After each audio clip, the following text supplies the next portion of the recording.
Alrighty then. Hello, hello, hello, everybody. Welcome, welcome, welcome.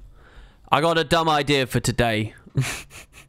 You can see from the title already. We've got a dumb idea. We're going to do it, though. I've kind of got a thing going on at the moment where I have, like, a weird impulse to do something. Here's what's basically happening. Let me introduce you to a little bit of my psychology here. I'm having a oh, hold on. You guys don't have game audio. That's freaking me out a little bit there as well. Hold on 1 second. Let's make sure we actually get that. That should work, right? There you go. Yeah, we have it. So I've got a bit of a thing going on, right? Where I feel like especially rewind the clock 3 months and then take a slice of that 6 months of my life, starting from before that up to 3 months ago. My life was just like dominated and filled with wanting to do things and having ideas and then not doing them, and then having ideas or doing them and then they don't end up on the internet, right? And it was miserable. It was kind of lame. So I've realized over the past maybe month or so, I'm just like having an odd idea and just going for it. I'm just doing it anyway. Like even if there's not much prep behind it, I'm just doing it. That's what today's stream is, guys. I mentioned offhandedly in passing, I think 2 streams ago, maybe 3 streams ago, that I kind of liked this as an idea. And well, we're going for it. Today, we're going to do another challenge run. It's probably only going to be a 1 stream thing, but it's mostly because I don't quite... I've got other stuff going on at the moment. I've got the audiobook production that I'm doing for today. You've got 2 episodes of the audiobook coming up. You've got a news video coming up. You've got the PvP beginner guide coming up. You've got state of the game. There's all this stuff I'm doing, right? So I've got this stream as well, and I don't want to cancel the stream because that would be, you know, that would be a failure. So we're not going to cancel the stream, but we are just going to fill it up with a weird filler idea, okay? And that is we're going to do a challenge run with no UI. We're just going to see how it goes. I'm excited to try it out. We will start today's stream, however, as we're starting with many of them. And we're gonna play a single PvP game, and then yeah, the objective will be the same as always: defeat Zhaitan, or even go further. But the trick to it is we're gonna have 0 UI. We're not allowed to use an interface ever after character creation. That's it. And we'll see how far we can get. The thing is, there's personal story, so I have to find a way to click through dialogue boxes. So we'll see. We may have to invent some rules as we go, but no prep, guys. That's the point. No preparation. So yeah, I'll start with the Rev game. I'm actually really enjoying Rev at the moment. I don't know why, but the playstyle is kind of fun. I had a really cool game a second ago. 15 kills, 4 deaths, and we lost, but it was a good game. It was very close. It almost went the full 15 minutes. It was just really enjoyable, generally speaking. So yeah. Oh, I've got people with the Peachy emotes. Hello. I wasn't hosted or anything, was I? That would be a weird time to host me right here at the start. She'd have to be on the ball to notice that I'd done that. No, it's just Peachy fans. Hello, Peachy fans. Dan, Lane, Rochelle, it's good to see you. So I had an idea as well. You know how Welk is gone? You know how I don't have anyone to do graphics and things anymore, or, you know, stream art and whatever? So I did those jokey... Here's another example of something I was like, oh, I'll just do a jokey thing. The Wood and Potatoes 2 skill review videos, the art videos, people have pointed out a ton of those Guild Wars 1 skill icons are kind of good for Twitch emotes. And you guys know me, I don't really care about Twitch emotes that much, but I can see that. I can see, like, you would have, like, the migraine image as a replacement for not like this or something. It'd be kind of crazy. I think I'm still a sub to Peachy, by the way, because I got gifted it. I feel really bad going to other people's streams. Oh, I'm not a sub anymore. I guess it ran out. Oh, that makes me feel bad. Yeah, I keep going to people's streams and I type in chat and then they, like, gift me subs. And I feel really bad because, like, I feel like it's somehow not a real sub or something. I know it's the thing. I also don't know how I feel about this, but it seems all the other streamers I visit, right, they all have fostered these cultures of, like, being really nice and, like, gifting stuff. It's kind of amazing, actually, right? Like, I'll nip onto Jebro's stream for a second. I think I've been a Jebro sub 4 months in a row, and it's just because his community has randomly given me those subs. I've not spent a penny on Jebro's stream. I got 4 months in a row. It happened when I visited Boggs. Anything that's tangentially related to me, Wood and Potatoes. Everyone's so friendly and stuff. And I don't know. I feel weird about that already. Just number 1. Number 2, though. I can't help but notice everybody's fostered those communities. And I've fostered my community, us, guys. We like to type walls of text. We like to be very serious about video games. And we are not very generous. That's basically what our... I mean, we've had a couple of gifted subs, absolutely. But it feels like our... That's not a judgment, by the way. I'm quite proud of what we've built, guys. Let's all be proud of who we are. Us penny pinchers and grinches. But yeah, it is always funny for me to see that people have built these lovely, wonderful cultures, and I look at what I've done pissing about on Twitch. It's because I don't really consider myself really much of a Twitch streamer in the first place, but yeah. Oh, is my mic game messed up by Skype? Thank you. Yes, it will be. It will be, it will be, it will be. So let's turn that bad boy down. There you go. That should be better now. Thank you for pointing that out. The guy I hosted yesterday is a really nice guy. He got over 100 followers. Yeah, I was watching him for a while. It was really fun. What am I up against? I always hate the opening of Spirit Watch when I'm learning a build because I never know what level of aggression I can actually deal with. We get to walk in this guy's trail to give ourselves stab and swiftness, which is increased because of one with nature. All right, this guy's trying to build Shroud. We can probably blow him up early. As long as we don't proc too many marks, but I'm scared of the... That's a Berserker. Hello.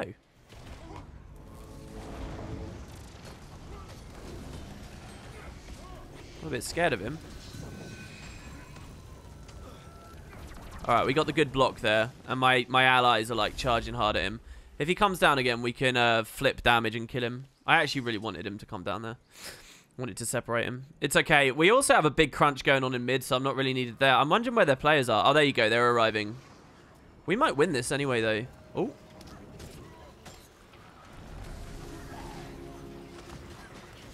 This thief's going down as well. Oh, beauty. Beauty, beauty, beauty. Don't even want to damage that too much. We got that one as well.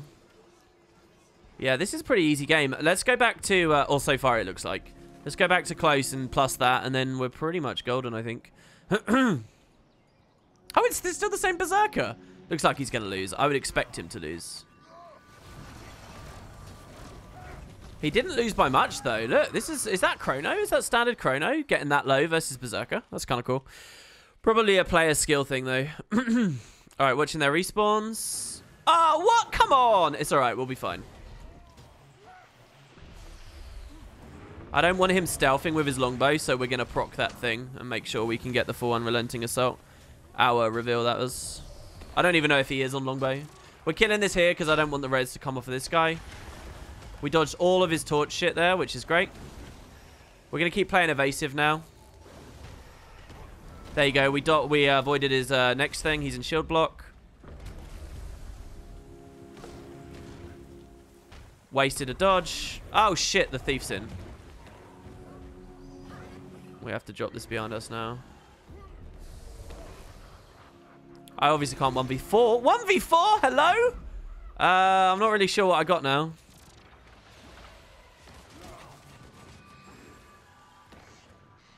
We can maybe kill the thief. He's out of position just a little bit. Glint will be back up in a second.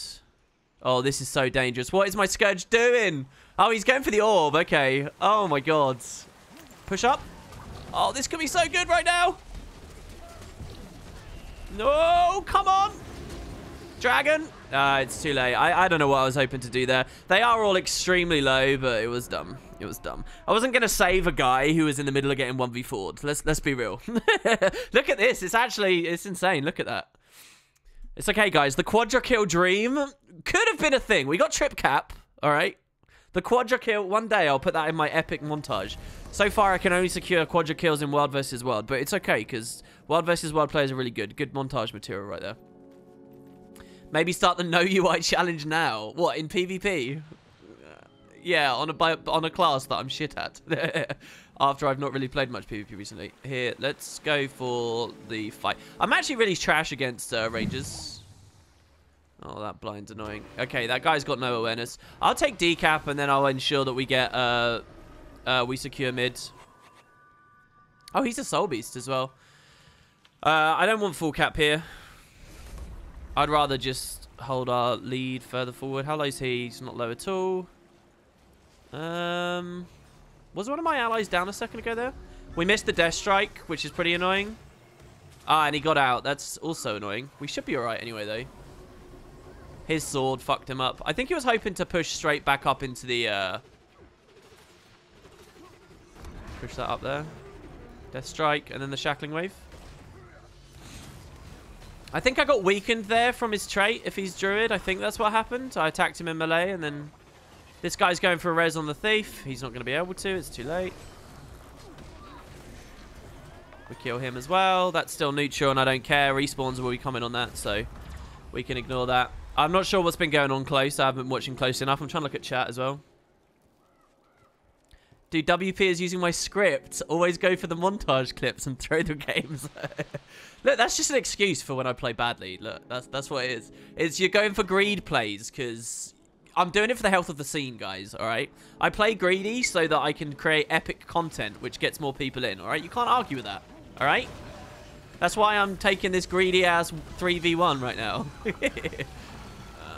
He's even survived, like, way too long. It's kind of embarrassing there. It's fine. I think they might have... All right, if I can get back to mid before this guy gets new, the 3v1 was perfectly acceptable, okay? It was a good play. I am going to get there, actually. We have to play really defensive here. We avoided shield bash.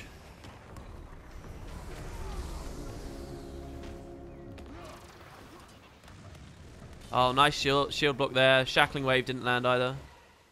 This is pretty bad. I'm only on the node still because I don't want to get decapped, and I know that I have an ally coming in. I want to use this at the right time. I mean, he's a Berserker. I play way too passive against Berserker, to be honest. I'm running Condi Cleanse on swap. I don't actually know what revs run, but I'm running Condi Cleanse on swap because I always struggle against Condis on rev. And I'm still not used to... Oh, what? No valid path? Come on, man. I'm still not used to that weakness on poison as well. It's gross. Let's get the reveal on him. Oh, if he's sword anyway, he's not really going to stealth too much. No, the Jukes! The Jukes! He got us. He got us, guys. It's alright. It's fine. We're about to ascend a spirit. It's not even a fun game. I'm looking at chat. You love Valen's music? I do. I actually like Valen's music. I don't know why it's got to be like... I've always said this. The only thing that Guild Wars 2 is missing for PvP lately is... apparently, Hey It's Kate does it. But, like, nobody runs, like, good 2008, like, montage stuff. Like, playing Linkin Park and stuff. Not enough people do that. I'm so bad at these Shackling Waves. I can't believe he's still alive. He didn't even take the full damage. What a god. What god tier kites. Alright. Oh, no, we just finished the Sandswept Tiles. I'm actually kind of hyped by that. I want the Diafluorite crystals. It's still Karma that's my gate. That means I can't get the tonics. Alright, guys, that's it. There you go. Look, super amazing PvP game there. Unranked EU. What more can you ask for? Listen, we are going to do the challenge. The no user interface challenge. I still have 2 character slots, so we're okay, alright? You guys are going to be able to vote on the class. So here's what we're going to do. We're going to go to straw poll. I'm going to set up the straw poll, and then I'm going to make myself some coffee and intro the stream while people vote on what we play. So the idea is, just so that you'll understand, I'm going to assume that you've never played a video game before and you've got no idea what's going on here. What I'm going to try and do is an impromptu, silly little challenge to fill in this stream before I get back to regular work, where... we try to beat the personal story. We're obviously not going to do that all on this stream, but if it's fun, we'll come back to this, okay? We're going to try and beat the personal story with no UI ever, alright? So that literally means from the second we load into Tyria. Well, our character create, we need user interface to actually get into the game. But after that, no user interface. So that means, by the way, we can't skip dialogue. It means we'll never be able to see our health. We'll never be able to see our dodges. We'll never be able to see what skills we've unlocked. We'll never be able to know what... We'll never be able to equip a new weapon outside of the initial one that the game gives us. We'll never be able to equip new gear, but we know that that's not a problem for Corteria. We actually have to grind and level because we can't pop Tomes of Knowledge. It's a pure no UI challenge. Because turning off the UI disables all sorts of other stuff. So that's the idea. We can still get the map, but you can't click waypoints. So we know where we are based on the map. This doesn't count as UI, right? Because UI is toggled off, guys. Seriously, it's okay. right? So anyway, that's the challenge. The question is, what class? First, we'll go what class, and then you can vote on what race after the intro is done. So there'll be a straw poll in chat. I'm typing them in now. So warrior, revenant, guardian, elementalist, mesmer, necromancer, ranger, engineer, thief. All right, 9 professions. Guild Wars 2 confirmed better. Guild Wars 1 confirmed better game, by the way, because it had 10 professions. 9 professions. Let me know what you think. I'm going to cut to the intro. Yeah, I'll see you all in just a second. Go get your coffee and stuff too, guys.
right, I'm back. Coffee acquired. I actually boiled the kettle and I hadn't put enough water in it, so then I had to reboil it. But yeah, okay, so hello everybody. Yeah, I messed up the poll, all right?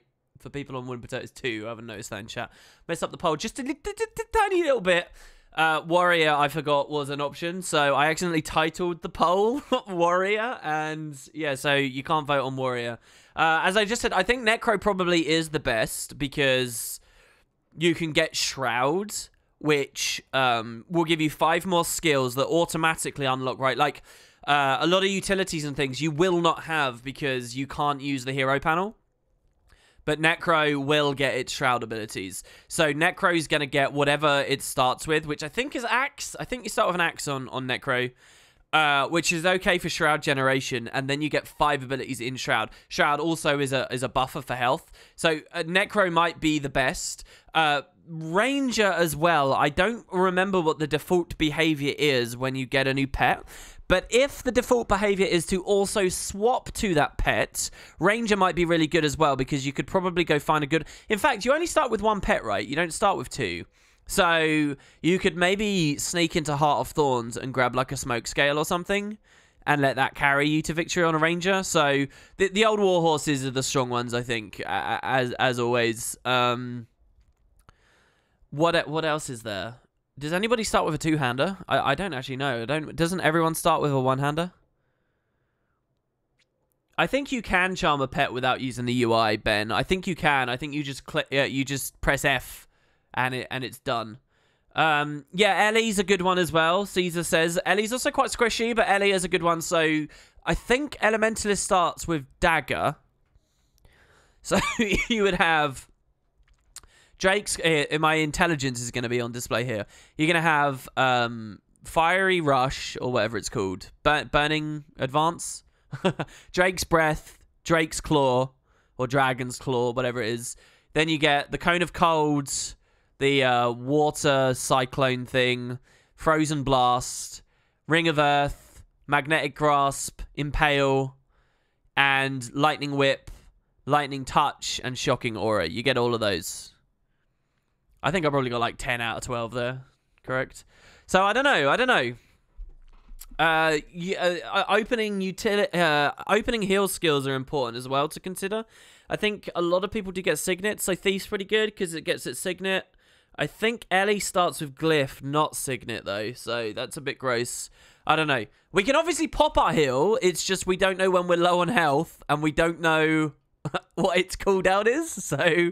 I mean, maybe we'll know we're low on health because it might cloud the screen red. I'm not entirely sure on that. For people just joining, you've only got a few more seconds left. Here's the straw poll. We're going to pick the class for the No User Interface Challenge Extreme, or whatever the hell I called it. Yeah, no User Interface Challenge Run Extreme. All right. So yeah, let's create a new character. We're going to name it as well, obviously get about that flavor in Twitch chat's allowed to name it. So the other one as well is race, right? Does anyone in chat want to open up a discussion about what race is the best one to pick, perhaps? I'm willing to listen. What do you guys think? Best race. It's a PvE run. PvP? 0 UI PvP. I mean, that's montage worthy. Where are those montages?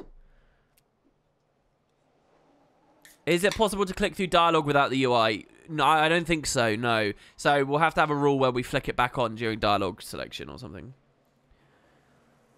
Morakwendi says human-female meta. Do you actually think human-female meta would be fun to watch? What are people saying here? So nobody's actually basing it on game mechanics. They're just doing flavor. Does anybody is anyone familiar with the difference between the races? Like, this is important. The story steps. And like we've got a level and shit, guys. It's not. Think of it in terms of game mechanics. Char salad is fun and tasty. Go Norn. Human female meta. Give reasons, people. Norn actually. Char. Uman. Svanir mobs aren't bad. There you go. Evolutes. The one person who's going a little bit deeper there. Come on, don't choose a thief, says Tarox. Oh, does that mean that the straw poll's going badly for thief? Bram probably plays no UI. Are we going for fastest fingers? No, I'm looking for someone to legitimately convince me that one race is better than the others. So far, Evolutes is winning because he's the only one to give a reason. Char, the warband will make it easier. Ooh, I like that. That's all right. That's not too bad. Straw poll is going really bad for Necro. Yeah, people don't want to see me win, do they? No one ever votes for the actually intelligent one. Well, actually, that's a lie. Sometimes people get really invested, and they do. Char because of the warbands. Thief is interesting because you get a unique skill 3. They're terrible, though. They are really bad. It's going to be Twisting Fangs, and it's one of the worst skills in the game. I don't like the sound of Thief because initiative management sounds like really annoying without an initiative meter. Oh, maybe it's not that bad. Just press 2, 2, 2, 2. Literally, if we go Thief, guys, it's going to be Heart-Seeking all day, and then autos, and then Heart-Seeking all day. That's the adventure right there. I don't know how long you stuck around, but that guy you hosted at the end of the stream was absolutely ecstatic and was actually enjoyable to watch for a while. Yeah, I heard. Yeah, you're not the only one, Shubies. A lot of people enjoyed it. I'll do another host like that today as well. Thief is also extremely squishy when you don't build it. Don't forget, we're going to be in starter armor. We're going to have no gear, none of that stuff. So we will be quite squishy. This isn't a permadeath run, by the way. Unless we want it to be, and we re-roll lots of new characters. Do we want it to be a permadeath run? Oh, I don't know about that. We'll see. All right, guys, I'm looking... Norn, because you have a good beginner map that will make it easier for you. Silvari, because salads are good for you. Praise Joko. All right. I think enough people have said Norn. We'll go Norn. All right, boy or girl, guys. Fastest finger first. The code is 12. Fastest finger first. Boy or girl. Male, female. Go, go, go, go. Are we going to be a boy Norn or a lady Norn? Are we going to play Gida or Sotir? Male, 12 from Rain Pumpkin. Boom. Okay, and now to look at the straw poll. The results were Thief. Thief winning by 1 point over Elementalist. 81 votes in total. People didn't want to see NG. NG would be really boring to watch, to be honest, because what? You start with a pistol. It's just going to be pistol, pistol, pistol, pistol. I don't know. All right, so we're going to be a Norn Thief. Seriously? Okay, well, we have to be small then.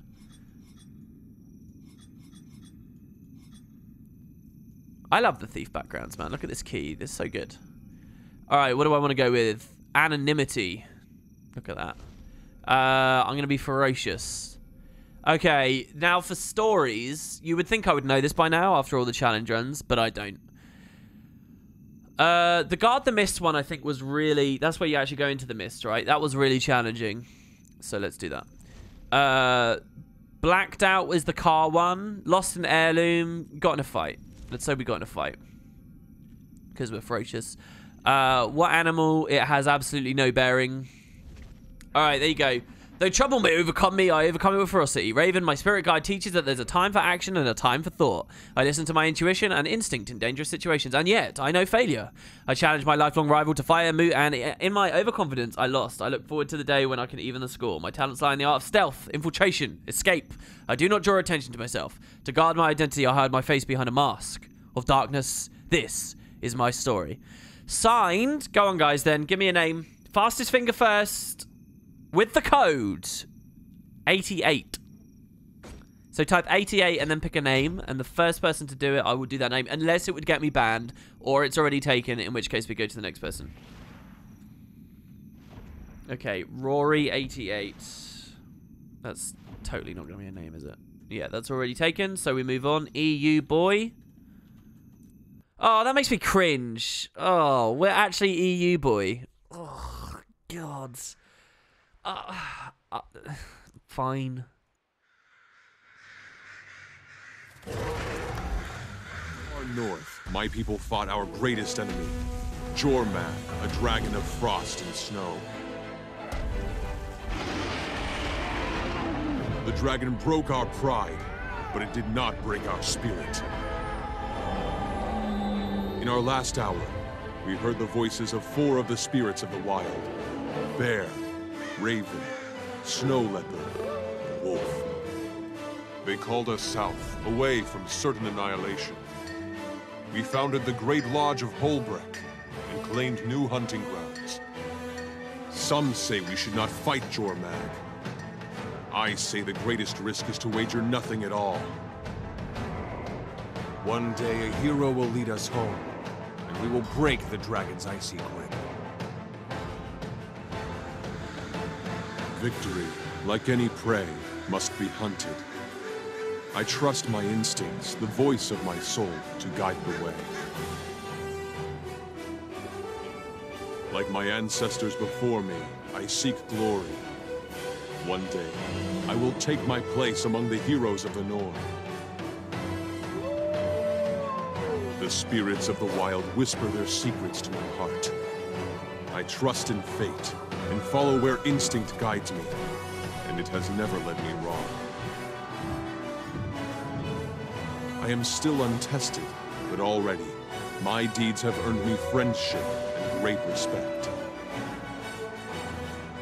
Each year, a great hunt is called in Holbreath. Only the best among us are invited to participate. With bravery and a little good fortune, I will collect trophies to prove my worth.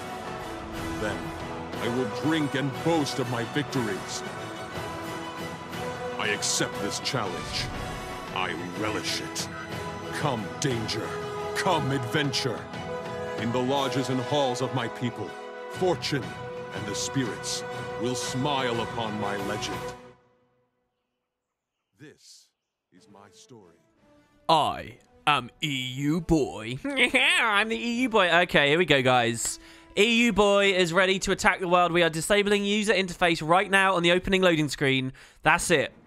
God, this is going to be so bad. If you guys want to play with me, I'll give you 5 minutes. 5 minutes. A few minutes to come and create a Norn character right now. You can go ahead and do that. So, yeah. Well, hold on. Just, look, this is not Rip Run. Let me just be clear. Audio, that's okay for a stream. The camera and everything, I think, should be fine as well, because we're not going to be able to mess with any of this stuff if we want to do this properly. So, melee attack assist, guys. Got to turn that on for the immersive playthrough. No. I think we're good. That getting around thing is going to be there all game, isn't it? Isn't that going to be there all game? I really don't know. But yeah, you guys can create your characters too if you like. I suppose the one final thing as well, I will outfit if you guys want. So, pick an outfit. The new outfits I've got are khaki clothing, which I bought a while ago. I already shown you. I've got commoner clothing as well. We could be a commoner Norn the whole way through.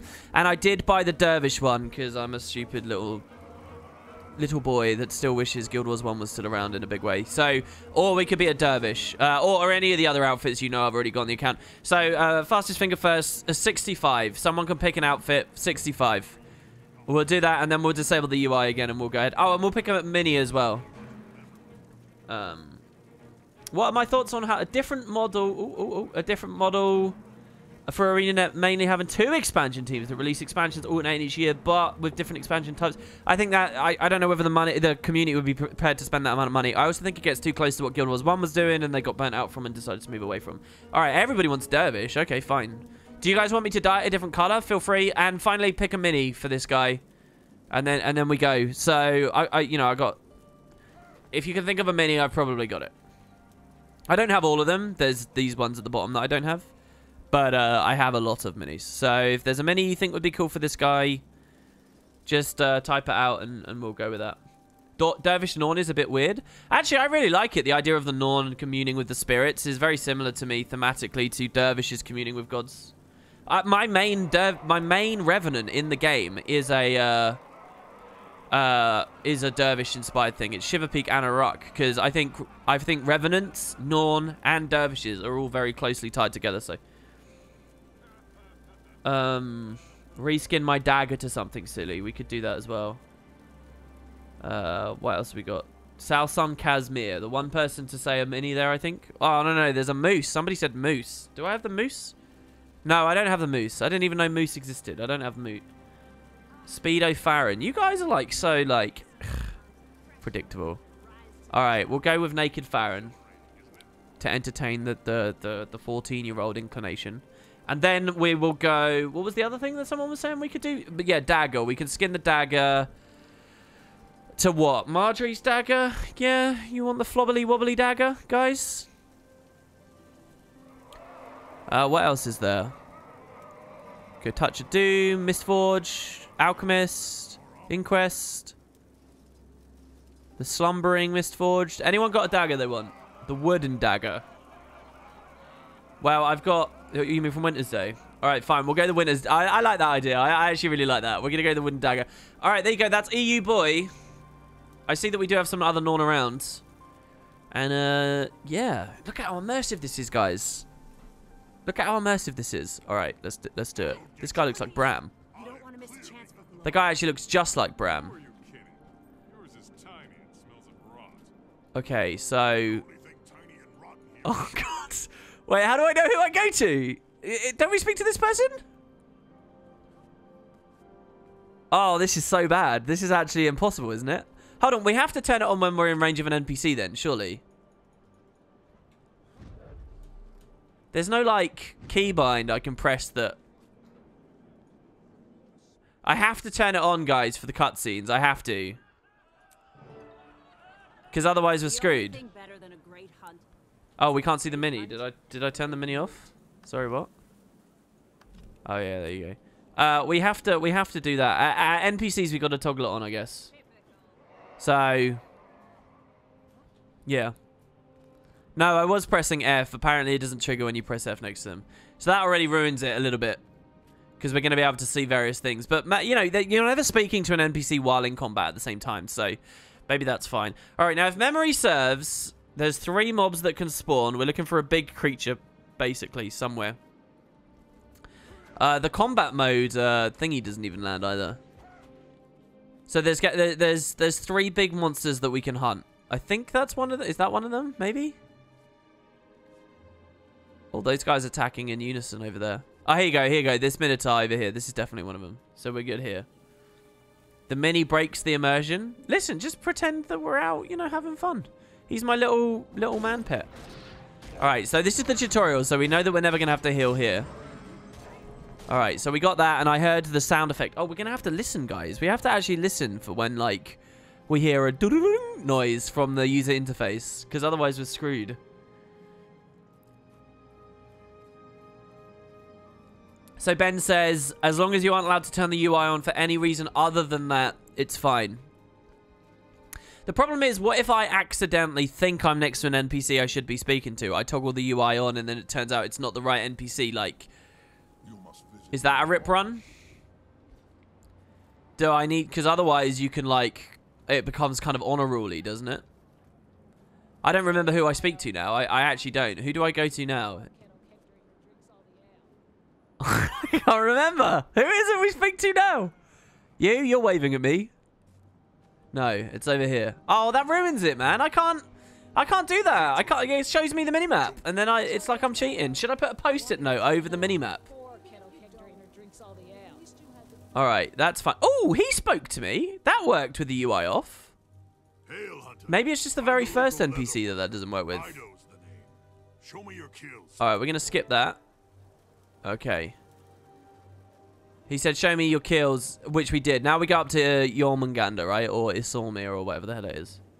EU or NA? This is EU, because I've been playing Rev, and I don't like playing Blink heavy stuff. Or Rev really is sort of... I don't like playing anything heavy melee either, to be honest, when you're over 150 ping. Which, while streaming, I would be, so... May Snow Leopard grant you swiftness and grace. Alright, we're going up. I think these are NPCs, not players. They still look pretty cool, though. I should make a Norn that just looks like a generic Norn NPC.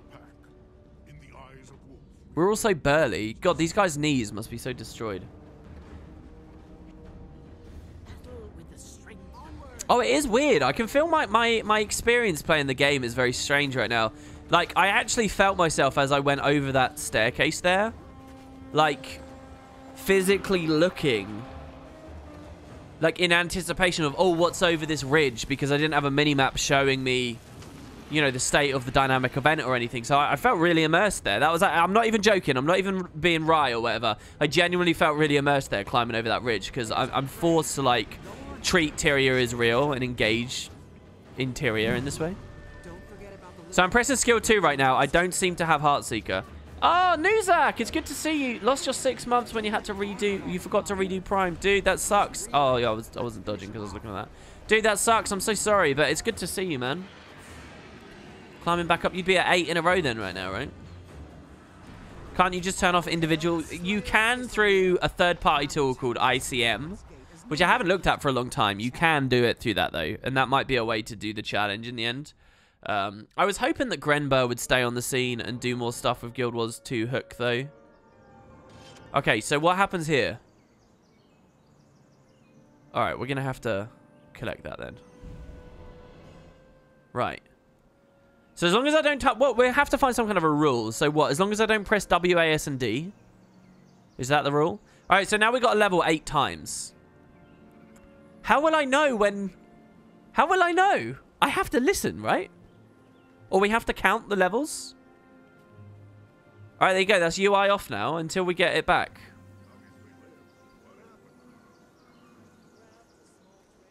No, you can't click UI icons with with it disabled. You can't. You can't.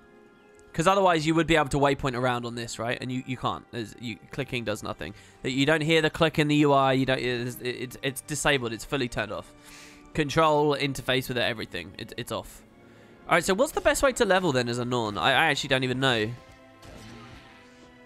Killing deer. How will I complete hearts? Well, they happen automatically. That's fine. That's one of the reasons this can work. Because, like, if I kill this, I know that it's in heart range. And I'm guessing I'm getting heart progress. Guessing. Our inventory's going to fill up as well, so I may as well not try and pick anything up. Here we get these eggs. And we can put those in the basket. I have the confidence of knowing I have an empty inventory now, but later I won't have that confidence. So I've got to be really careful. Oh, yeah, I guess you could do the APIs to pull information about the character to show, like, what level you are and stuff. Do I have Voice in the Void title? Possibly. What was Voice in the Void from again? Best way to speed level is to kill creatures that are yellow. Yeah, you're right. I mean, I meant more specifically to this map and this starting area. You don't have to go hard on yellows just yet. Oh, that's Doom CM. Oh, no, I don't have that. No. Since Wing 5, since Wing 4, sorry, I've really not been a very good raider. I haven't really had the group to do it with. And I still don't have Samurog CM or Demos CM. I don't have either of those CMs, and I don't have a single Wing 5 CM. I don't care much about raids anymore. I haven't for a while. It's not that I think they're bad, it's just they're not for me at the moment. Alright, well, immediately I'm bored of this, and I don't know what my progress is on this heart, but I feel like it's going to be a long way off from being done. You can't put the eggs in the nest without the UI? Yeah, I was wondering if I was. The animation doesn't trigger, right? Yeah, it doesn't work, so that's not a thing. It's okay, we can kill these though, right? We can kill the Skelk nest. This is heart progress. So we can do that. The game feels like so nice at the moment. I don't know why. It's like it's got no jaggies and things. I still want to look and figure out NVIDIA Profile Inspector. Like, I'm noticing all these little details, like the actual animation of these rocks caving in. Watch this. Ready? Watch. Oh, look how good that looks. I wouldn't be looking at that normally. I'd be feasting my eyes on other stuff instead. Okay, more eggs there, which we don't care about. This run looks made for Action Cam. I'm actually using Action Cam. You just can't see the crosshair. Oh! Oh, did you guys hear that? I know what that sound is. I'm going to turn the game up a little bit so that you can hear a bit better. That sound is definitely... I just got a ton of experience right there. I think we finished the heart. I think I just heard us finish the heart. Guys, I'm going to do something here. This is not Rip Run, all right? We're going to max that. Drop that lower, that lower, that lower, that lower. And we're going to max out UI volume. This way, we'll really hear it as experience comes in. Okay? Oh, by the way, I didn't even look at what my level was there or anything, so I don't know. I saw I had something floating on the bottom right, but I'm not sure what that was. Hey, Kabads. It's good to see you. I hope you got some good coffee, man. Why did you ask that, by the way, Red Craven dude? Of what relevance is that? So we can kick some of these trees, right? But how will I know which ones without the UI? Does it disable it? That guy's raptor looks gross. Oh, yeah, we can kick this one. Oh, I think I can't, though, because I think it prompts with a dialogue window. What about the bear traps? Can we deal with those, maybe? Here's one. Alright, that spawned a fish.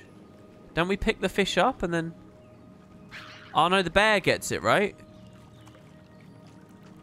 That gave us heart progress, right? Trying to interpret hearts with no UI is going to be like a nightmare. Oh, I'm so immersed right now, though. I feel kind of bad that most people don't get this experience. I'm so immersed, guys. It's like a puzzle that's immersing me. That looked like Farron hit the fish as well, though. Okay, another little baby bear.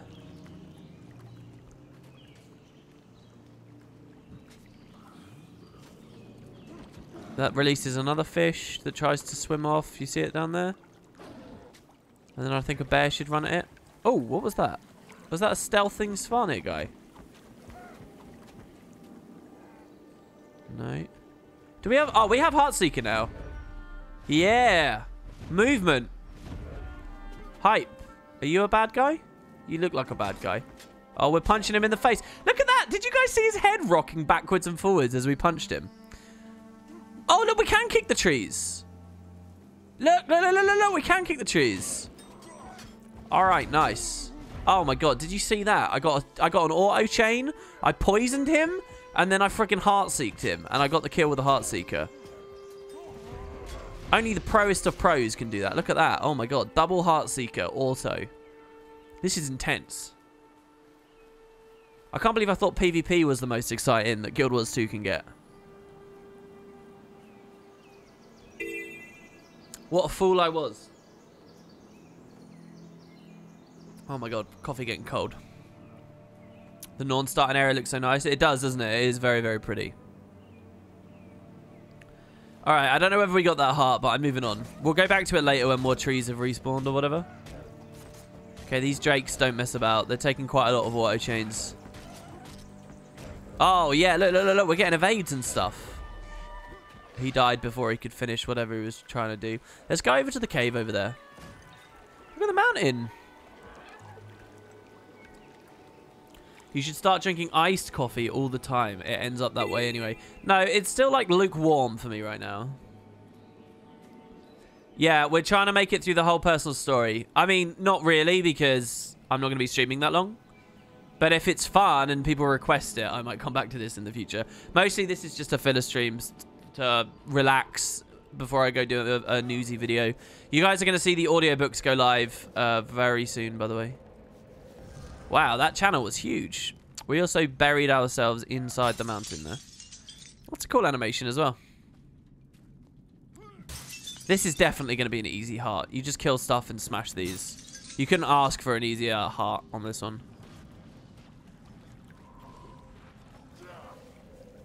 Lukewarm coffee's the West. I think that's just because coffee doesn't taste very good. So you got to have it hot to mask the fact that you're really not enjoying it. Look, there's a real logic behind what I just said there. You can't dispute it. How will I know when I'm done? Will it stop? Why does that set on fire when I hit that? That's strange. Does it's like the friction of our daggers. See, I've never thought that ever. 10,000 hours playing this game. I've never thought that, and now here I am thinking it because we're playing without a UI.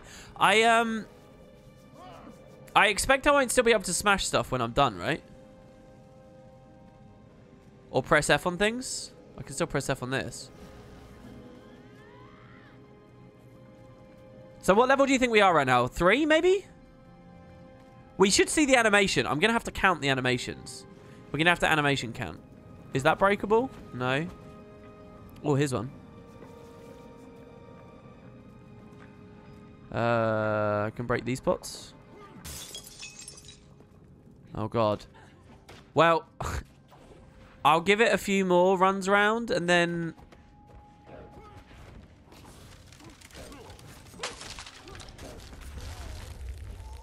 And then it might be that we're just done and I'll leave, I guess. Oh, it's so tricky. You are so amazing at Elementalist. Wait, Adam, are you talking to me? Sorry, what? Why would you say that here on this? I don't even remember. What was the last Ellie gameplay I put up? Oh, I guess I played a lot of Fresh Air recently. Well, recently-ish, last month. Maybe you're talking about that? Maybe? So weird. I don't even acknowledge that that was Ellie. What is this crazy mount, by the way? Jesus. That must be from the Istan set, right? Oh, it's the beautiful music. This heart takes so long, does it? Oh, so maybe we are still going with it. Level 4 is skill 3. All right, do we have skill 3? No, I don't have skill 3. I'm pressing 3 right now, and we don't have that. Okay, so we can at least understand that. It's Heart Seat car way over. Can I target guys, or like... Oh, it sounds like there was an event that just spawned. Did you guys hear that?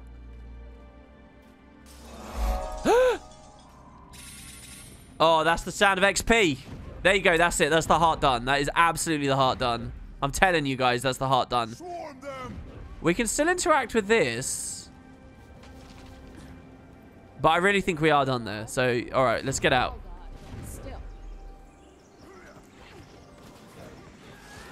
Okay. What else is there? There's the...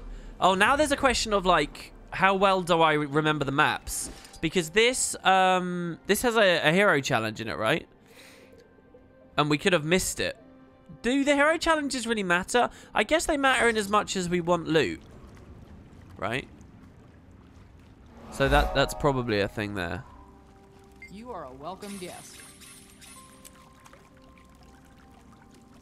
Oh, this is strange. Alright, I guess we have to turn it on there. Maybe that's a cheat. Maybe we can't ever do hero challenges. I think yeah, that's basically a rip run there if we were to take this seriously. We shouldn't treat it that way. It should be you have to do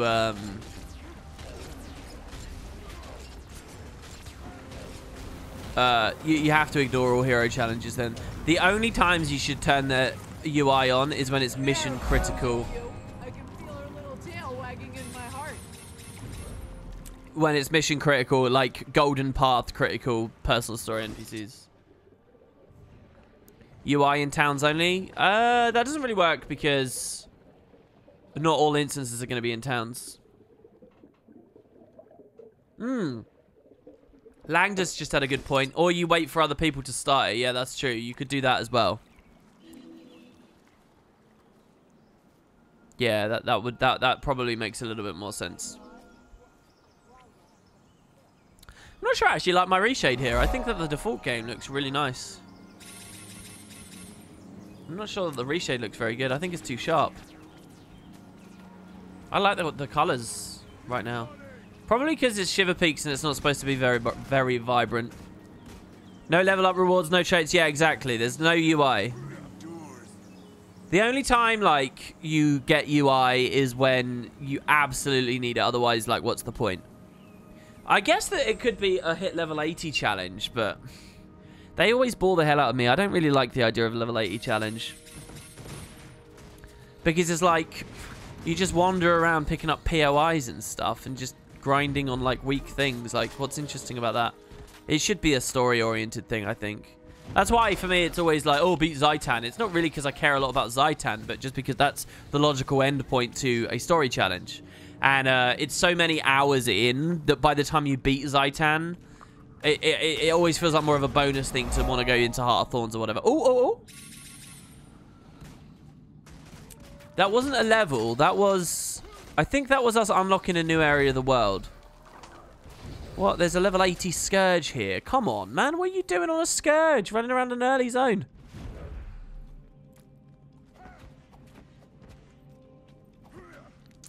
I don't think it's a technical reason that the devs haven't added UI customization to this game. I think it's more about they want a consistent visual style to the game, if you get what I mean. I actually want to do a Guild Wars 1 video about a user interface thing someone told me. Apparently there's like a 2017 text mod UI that someone developed very, very, very recently. Oh, I got some cool anecdotes. Oh, guys, story time. Story time. Seriously now. Seriously. So, Wow, where do I start? All right, you may or may not remember, recently on some streams, I talked about I've got kind of a little project I'm doing in the background. Not for any videos, not anything particularly Wooden Potatoes related, Guild Wars fan related, but basically I'm trying to learn just a little bit more about image processing. And you guys remember that I've got that really amazing dev map of Zurich, right? And you might also know I've always said what I want to do is to take that to like a scanning shop or something, have them scan it in, but pump it up, make it look really pretty. We just killed a little friggin' red panda or whatever that is down there. Make it look really pretty, and then print it out and like frame it. Like, spend money, like, reasonable money on getting, like, this big, beautiful thing framed and put on a wall somewhere, right? I'd really like to do that, but I don't really have any experience with that. So, one thing I kind of have been looking into from Guild Wars side is I want to make a giant collage of every single one of the 1,300 Guild Wars 1 skill icons. All 1,300 Guild Wars skills in a single, big, beautiful image that is structured to look a bit like the Final Fantasy X sphere grid or the Path of Exile skill tree or any other big, you know, RPG skill tree style thing. And the way that it would be ordered is these skills are listed in order of acquisition. So you got the middle, and then you've got a choice of 10 different routes you can go in, and you follow the routes, and the 10 routes represent the 10 professions.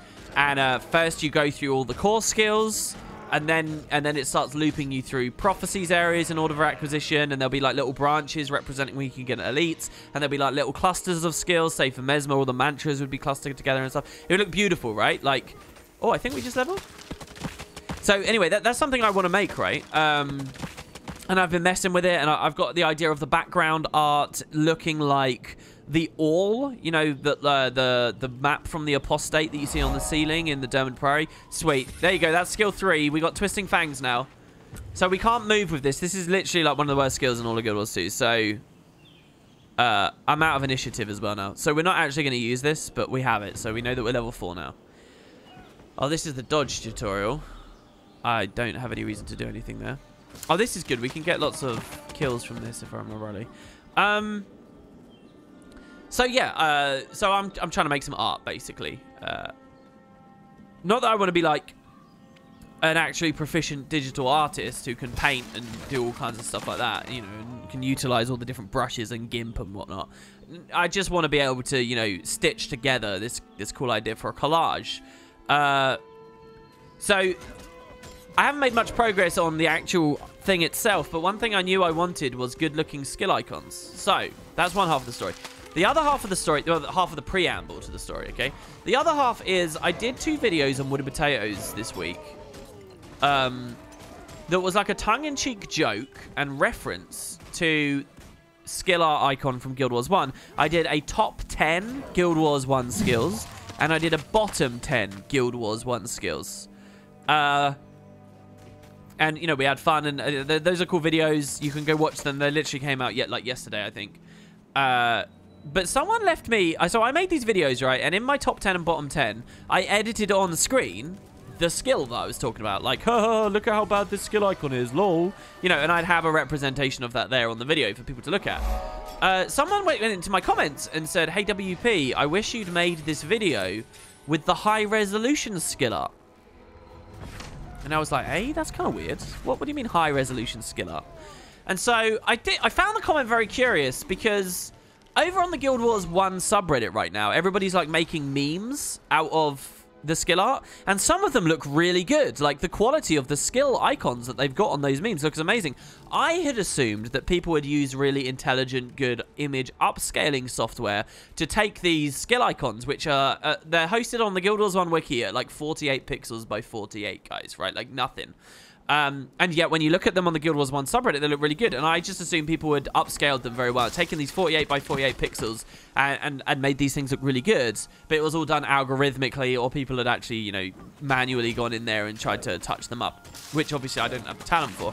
But so that was my understanding. I made the videos with the 48 by 48 icons and just thought, there you go, I'll just do it. That they are the skill icons after all.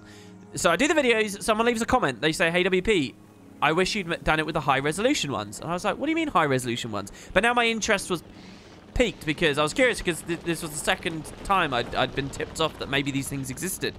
And they came back with a link. So on the Guild Wars 1 wiki, if you type in like a Guild Wars 1 skill, like Contemplation or Purity, you get like the icon for the thing. It's 48 by 48. However, also hosted on the Guild Wars 1 wiki, in a very obscure, difficult to find section of the wiki, like might I add, there is actually an album page full of high-resolution Guild Wars 1 skill art. And I'll get a link for that for you guys in chat right now. I'll go find it in a second. But I'm talking really good. Not 48 by 48 pieces. I'm talking like the original concept art that the designers had made for Guild Wars 1 years ago, back in 2006, 2007, 2008. The original art before it was put into the game itself. By the time it gets into the game itself, it's shrunk down to this tiny little texture, 48 by 48. It loses a ton of definition. So all Guild Wars 1 players know their favorite skills and their favorite skill icons, but all the Guild Wars 1 players have ever actually seen is a 48 by 48 representation of what was once upon a time a much higher resolution, more beautiful looking skill icon that they would never see. Now here's the funny thing, on Wiki, there's a whole archive of the original super high resolution, never properly released to the game skill art, and it looks amazing. I'll tell you what, those two videos I did, the top and bottom 10, they would have been completely different if I had done my analysis, my jokey video, based on the high resolution art instead, because the high resolution art is so gorgeous. Really, okay, and I will show that to you guys now. Just take a second, please. I know a lot of you are alt tabbed. Look in chat and click the link that's in chat. It is so cool. I mean, I'm basically getting this double whammy of old Guild Wars 1 skill art nostalgia mixed with all this extra detail now that I've never been able to see before, and it's incredible. So, there's a few places that this story spirals out from now. Number one. Oh, we have to watch the Vista because we can't toggle the UI off. Number one is that I'm thinking to myself, awesome, I can use these high-resolution skill icons for my collage, right? I can actually have this beautiful skill tree, Path of Exile, sphere grid-looking skill tree, and I can have the icons in there that look way better than the actual game itself. Like, that is really awesome. The actual resolution of these on the wiki, guys, they're like 248 by 248. They're huge. They're way bigger, right? So I'm really excited about that. That, though, now has made me realize that my canvas needs to be much bigger. It's going to be like an 8K image or some shit by the end, because having 1,300 skill icons, each of at a resolution of 200 by 200 is like just massive, right? So now I'm dealing with technical issues based on canvas size and how much RAM I'd need to even be able to mess with that, and whether I can nest projects like I can with Vegas. And anyway, that's all irrelevant. But yeah, so that's one thing that I've been quite excited by. Another thing, user interface. The reason that this story is coming out on this stream now is I just mentioned maybe 4 or 5 months ago, completely unrelated to everything I've just said here, but maybe 3 or 4 months ago, a person made me aware when I did like a random Guild Wars 1 video. I can't remember the content or the topic, but someone left me a comment on YouTube and they said, hey, WP, do you remember TextMod? So those who don't know what TextMod is, Guild Wars 1 had a user interface modding scene, guys. You know how in Guild Wars 2 we can barely touch the UI? Guild Wars 1, you had developer-sanctioned abilities to mess with the UI because you could turn different elements on and you could scale it, size it in different ways and whatnot, right? You had that, but also a thing existed called TextMod, which is this like program that the dev said was okay to use that hooked into your client as you were playing it, and it would hot swap replace textures. So you could hot swap the fiery dragon sword to look like an icy dragon sword and then troll everyone, and then the devs end up adding the real thing, for example. Or you could hot swap the textures for the world map art to make it look like, to make it clearer when you had fully mapped things for the sake of cartography. Or you could just do a full new skin for the user interface. So back in the day, Guild Wars 1 players used to have all these different user interface options, different reskins of it. You had like glass UI, you had clean UI, you had minimalist UI, you had classic UI. There were loads of them. There was a whole scene built around a modding scene for user interface modding. Side note and tangent, that could also exist for Guild Wars 2. Unless the developers' philosophies have changed, in theory, in these 5 years that Guild Wars 2 has existed, all it would have taken is one talented person to go look at TextMod, or UMod as it's now known. TextMod is now open source and continuing to be developed, right? But it's not, nobody's made it particularly compatible with Guild Wars 2, so it drags your frame rate down, this tool. It's called UMod now, but it's open source. Anyone over these 5 years could have looked at UMod and just devoted some time to, you know, improving its performance with Guild Wars 2, and that scene would have reappeared for Guild Wars 2. We could have that user interface modding for Guild Wars 2. Again, unless the developers' philosophies about whether they think that stuff should be allowed has changed, but I don't think that their philosophy should have changed. So anyway, that's a tangent, and just FYI, I would love anyone with any programming talent to go look at UMod and see whether you can get it up and running for Guild Wars 2, because it'd be so cool to have Guild Wars 2 user interface skins. Glass UI for Guild Wars 2, blah, blah, blah, yeah? Anyway, so that's TextMod. Several months ago, somebody mentioned to me that there is a 2016 or 2017 TextMod user interface mod that is still being developed for Guild Wars 1. And I kind of want to do a video on that. That's one of the things I want to do, like go and have a look at TextMod and show people what, you know, what talent the community's done. So now to tie it all together, remember what I said about the high resolution skill icons? Yeah, it turns out years ago, people were making, and did successfully make, TextMod UI reskins that replaced the low-resolution 48x48 skill icons for Guild Wars 1 with the super high-resolution ones. So there were, if you found buried on wiki pages, you could get a UI reskin that would give you, like, those really sexy skill icons that you've been looking at in chat there, guys. Does TextMod still exist? It does, Lily. Yes, it does. So you could do that. You could get, and I never knew about any of this. So basically there was a way to play with them in-game as well at that. And I believe there were 2 different guys. So I spent a long time last night stalking user pages and talk pages of the Guild Wars 1 wiki of a couple of, like, mega nerds from, like, 2010, I think this was. 8 years ago now. Freaking hell. As they were, like, trying to build these big tech, UI reskins and texture packs that updated and upgraded all of the skills. So yeah, that's another side of it that I was kind of interested in. I kind of want to look at. Maybe I could do a video about that. Now, a couple more interesting things. Mostly this is just because I think this stuff's all, like, really, really fascinating. You might be wondering, well, hold on. Where does that stuff come from? Where do the high-resolution skill icons come from? The ones in-game that were released to us, the player base, are 48x48. You've said that yourself. So where do they come from? What's the primary source? So I spent a good while snooping around on that wiki page, trying to figure out where they came from. I saw nothing. No sign of where these had come from anywhere. But I did see, because it's a wiki, the usernames of the people who contributed them. So it turns out most of them were contributed by a bot. So that didn't help me. But then I looked at the bot, and I saw who'd created the bot and who'd built the bot. And then I found the real life. I'm basically doxing here, right? I found the real life name of the guy who was on the wiki thing. So then I googled his real life name. Then I found out where he is at the moment, and I found out he has a Twitter. So then I tweeted him in 2018. Last night I tweeted this guy, and he responded within like 20 minutes. I was like, hey, what's the primary source for all of these things? And he was like, hey, I think he knew who I was as well, which kind of blows my mind. On his pages were all dead, right? None of these people are in the scene anymore because this was all Guild Wars 1 enthusiasm and stuff. But I tweeted him. He said, hey, WP, yeah. So this is what it... And he told me the story. So basically, these high-resolution skill art things... I'm scared we're getting under-leveled now, by the way. We'll have to see. I'm a bit scared of the Jotun. We seem to be killing okay. I think I've got Scourge support here. I think I've got Scourge DPS support. Oh, he looks like he's crying as he dies. So, another tangent, another story for you all, because you're probably out of the loop. Guild Wars 1 as a skill system was based loosely on the idea of a real-time TCG.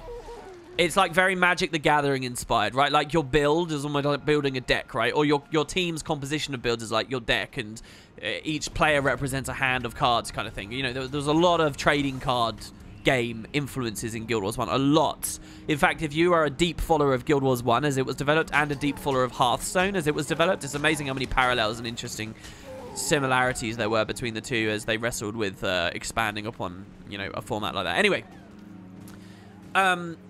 because it was so card game oriented in the early days, 2006, 2005, 2007, during Guild Wars 1's prime, the big physical conventions that ArenaNet went to, such as PAX, such as Gamescom, and some others that I don't even know if they're still around, the devs used to actually allow you to play Guild Wars 1 in a sealed deck, printed card version of the game. So they had actual real-life trading cards that represented the Guild Wars 1 skills that you would then sit at a desk physically over a tabletop and you'd play. And you'd randomly draw several, and you'd have to build your deck, and then you'd play off, and they did tournaments and stuff, and then they posted about the tournaments on the website, and this was the sealed deck format that they all really very much enjoyed, and they did throughout Guild Wars 1's heyday. But it was only for like those ultra nerds that back in the late 2000s were already heavily into gaming conventions and went to see ArenaNet and played those, right? And so that was sealed deck.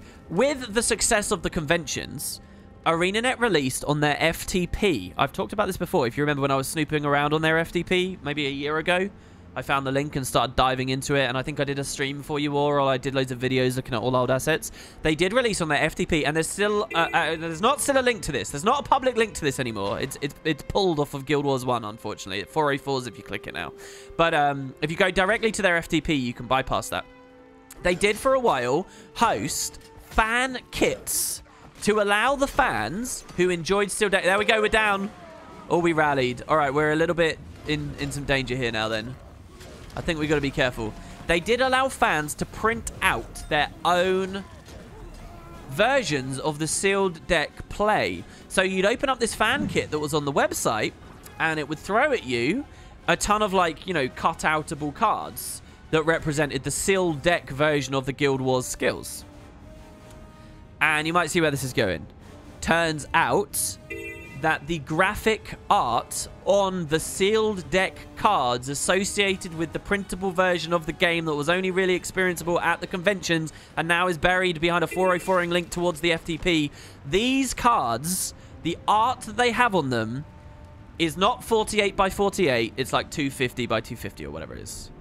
That's the primary source for the high resolution skill things. So these guys on the wiki themselves in 2010 or 2011, they went through and I think the guy I tweeted did this work, right? The impression I got from him last night as he tweeted me was they created a thing that would basically auto crop all the extra information off of the card, leaving just the raw skill art there.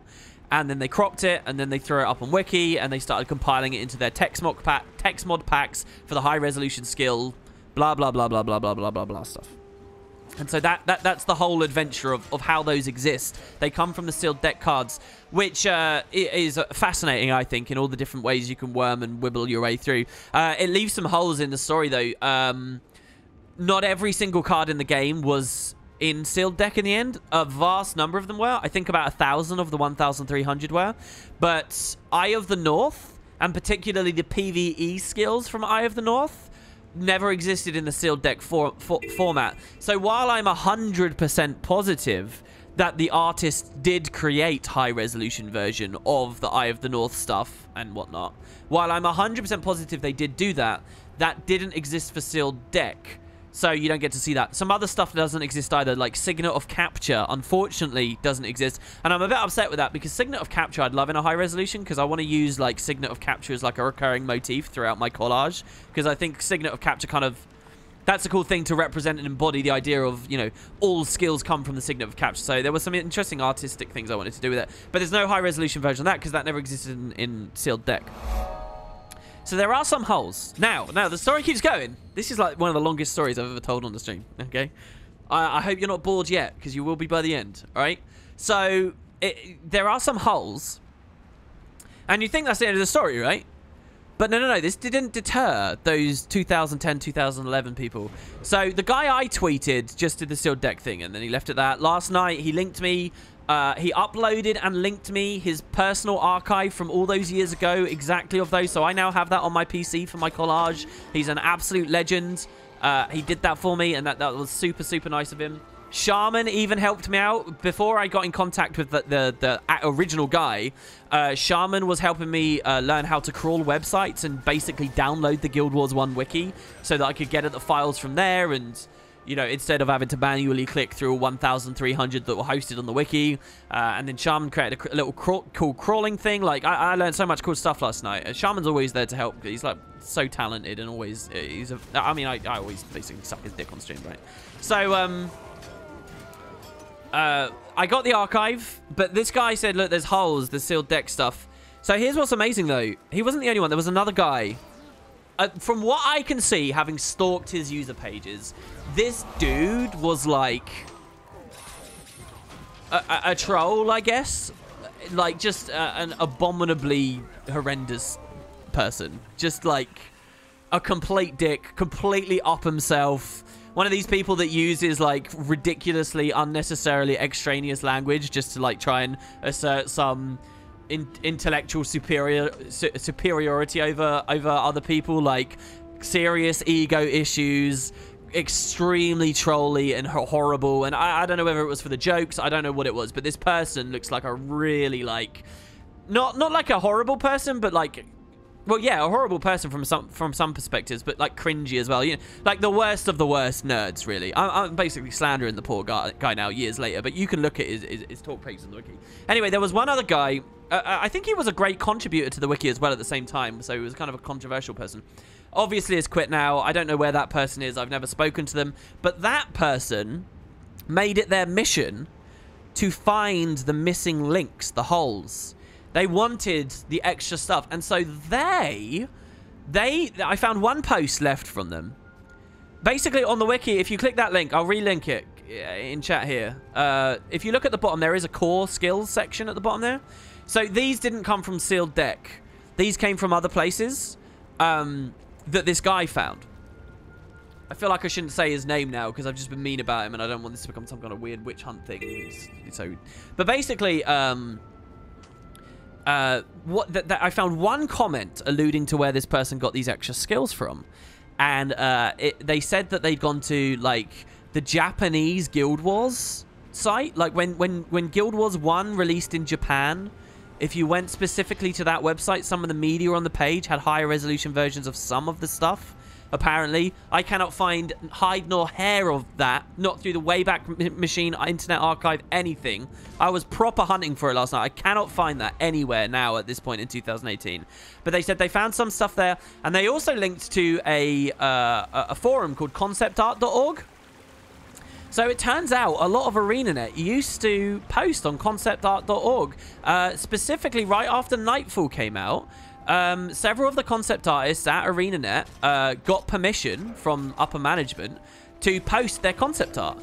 And there was a ton of Nightfall concept art on that forum being posted and just shared as professionals, enthusiasts of being concept artists that I'd never seen before. I don't know whether it had been rehosted to the wiki or anything, but we're talking like 2006 old forum stuff now from like a weird, obscure forum. And there were loads of ArenaNet concept artists that had been posting there. And apparently, so all these links are dead now. The only way to see the actual art is you have to go to the Wayback Machine Internet Archive, and you have to, like, find the earliest snapshot you can, which is like 2007 or something. And from there, you can see some of them, but still a lot of the links are dead. And yeah, you can see some hints of some stuff.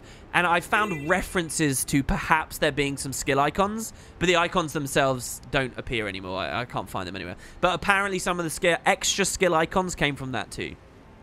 So that's where a selection of the Nightfall... If you look at that link again, all the stuff at the bottom, it's like Sunspear Rebirth Signet. It's like Domain of Anguish Malix related stuff. It's some slightly alternate skill art, like an alternate version of Death Nova and things like that. I think it all comes from this one forum here. That guy, and, you know, fair plays to him, no matter what you think of him personality-wise or how antagonistic this person might have been to other people. They did a solid job finding these skill icons. So, yeah, you have the sealed deck and then there's the other thing. But what's really fascinating to me and what caught my attention last night is that last part of the story. It kind of reveals something, that there could be treasure out there still, you know? Maybe what I really want is the Signet of Capture and Resurrection Signet. Those 2 skills, I want the high resolution versions of those. That's all I really care about. The other ones I can just sharpen and, you know, waifu X2 upscale or something. I don't really care about the other random Eye of the North ones. I mean, the PvE skills, the Ebon Vanguard skills and stuff would be cool to get, so I don't know. But, there's this idea that there's treasure there now somewhere. Somewhere that definitely exists in a house. But all the talent behind it, whether it's still stored there at ArenaNet of 2018, who knows? Were any of the people who made it at liberty to take that with them when they left the company? It's crazy. So I was hunting for this treasure last night, right? Like, so here's the end of the story. I was hunting for the treasure. And I didn't find any. However, I did find some pretty fascinating stuff. If you really flex your Google foo, you'd be surprised what you can find. So I did discover through sort of 10 years too late e-stalking one of the concept artists that had posted on conceptart.org. If you look at this guy's post history, eventually in like 2008 or 2009, right before he stopped posting altogether, he must have moved on with his life. But if you look at this ArenaNet concept artist, his name's Doug, I think, or Dougie or something. If you look, he does refer to, at one point, his own blog, which he doesn't upload to anymore either. I like looked at his own blog. I couldn't find anything. But at one point, finally, he does say there was a thread on conceptart.org where people were sharing like third-party links to other resources that they had. So these artists would go to conceptart.org. They'd post their stuff to share, right? And then on the forum, there was also another thread that was, hey, do you have another place? Do you want to plug your own like site or whatever? Go ahead. So this ArenaNet concept artist said, yeah, well, I do have another blog post. It's an ArenaNet shared blog that we do have a website. It's an ArenaNet art blog, but no one ever really looks at it. I don't think anyone knows it. It doesn't get any traffic, but it does exist. A ton of us ArenaNet concept artists. This is 2006-ish we're talking about, right? Yeah, we sketch stuff out on our lunch breaks and we throw it up onto this site, if you like.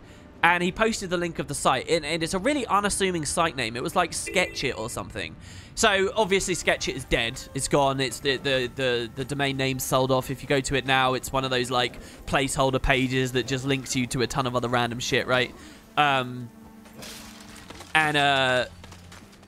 Basically, it won't show you anything. But if you go back to the Wayback Machine, you go far enough back. I actually found this website that you can snoop on, and it's not Guild Wars franchise concept art. It's just a variety of different concept art from the minds that were at ArenaNet, just on their spare time. Maybe when they got home from work, or maybe when they were on lunch, whatever. Stuff that wasn't related to Elona or the Eye of the North stuff or whatever. It was just, you know, extra stuff that they were doing. And maybe they felt like there was a bit of overlap sometimes. But you could see the other stuff that they had been working on. And they maybe had something like 5 or 6 steady months over the Christmas of 2006 and early into 2007 where they were all contributing to this and posting together, and then the post just stopped and then the website was pulled eventually. But you know, that's kind of cool to see as well. Like, yeah, so there I was last night on my laptop in bed, trying to find the fucking Resurrection Signet upscale thing. And I'd found myself into this really weird, unassuming seeming website where ArenaNet concept artists used to post back in 2006. Probably a ton of people that aren't there anymore, and it was, you know, it was bizarre for me to see. You know, like it's insane what's on the internet, guys. You know, like the internet forgets stuff very quickly, but you can use some things and you can really, really go digging deep. I just thought it was a really fascinating like insight into areas of the company that were long since gone. And you know, I would bet most employees that are there today don't know about this Sketchit website or whatever it was called. Should I look at my history? I'll show you guys. I'll look at my history from last night. Let me see here.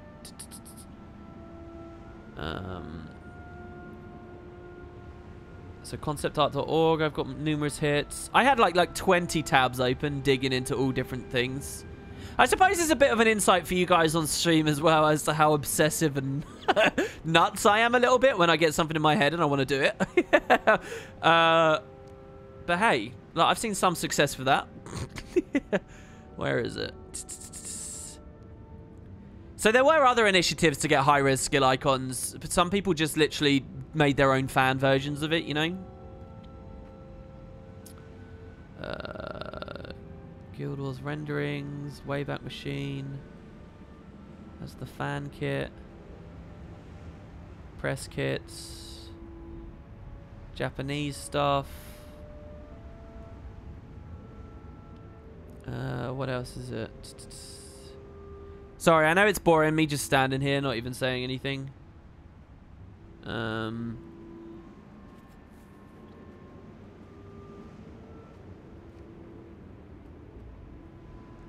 Text mod, high res stuff. I've got honestly, I'm not joking. This is no exaggeration. There's probably about 300 different websites and tabs I went to last night.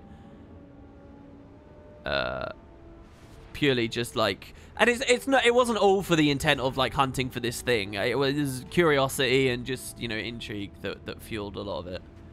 I'm learning more about this franchise that I cover. Yeah, like I ended up learning about the Japanese pre-order items. Here you go. A sketchbook. That's what it was called. Sketchbook. Seriously. I think it was called Sketchbook. Was it called Sketchbook? Sketch Witch. That's it. Sketch Witch. Seriously. Sketchwitch.com. That's an ArenaNet, like, over a decade old ArenaNet concept artist collaboration page. If you click that, it's nothing in 2018. But enter that into the Wayback Machine, the Internet Archive, and you will eventually see some of the old stuff that they posted over there. Publicly, you know, there's nothing wrong with this. The company deemed it was public and okay back then. It will be fine now. And so, yeah. I think that's the end of the story now. I think that's where I am. Yeah. So listen, guys. 400 gems to someone who makes a really convincing, good-looking, upscaled version of the Resurrection Signet and Signet of Capture in Guild Wars 1. 800 gems if you fill in the whole missing set. Go. There you go. Cool. I really do want those, though. I really do. I mean, if it's not authentically from with... You know, there's other fascinating stuff as well. Actually, this was a tangent I wanted to give you earlier and completely taught myself off of. But, you know, like, that's probably true for Guild Wars 2 as well. You know, for the PvP casting and stuff, I've been building overlays, and you guys will remember I was trying to create upscales of the amulets and stuff. And you saw that on my casting overlays, and you'll see more as we get to the big tournament next weekend. You know, I was looking at that. I was building my own recently, but, you know, it's almost 100% guaranteed that ArenaNet do have higher resolution versions of the Seeker Amulet and of a Berserker Amulet and all that other stuff. We only just rallied there. You see that Heart Seeker I used? That was me trying to teleport away in downstate, but we just rallied. Bit scary. So we are kind of low, obviously, so we're going to have to go back. I don't know how weak we are. I'm a bit turned around as well right now. Let's see how good this is. Can I just spam Heartseek? Is that more damage than the autos? I don't think it is, right? Don't you need to do several auto attacks first and then... Alright, he died to the poison. It's kind of gross. Alright, I've been terrible at chat. Let me see what's going on here. Why not send us the Internet Archive link? Because I'm streaming and I can't be bothered to go to the Internet Archive and click it.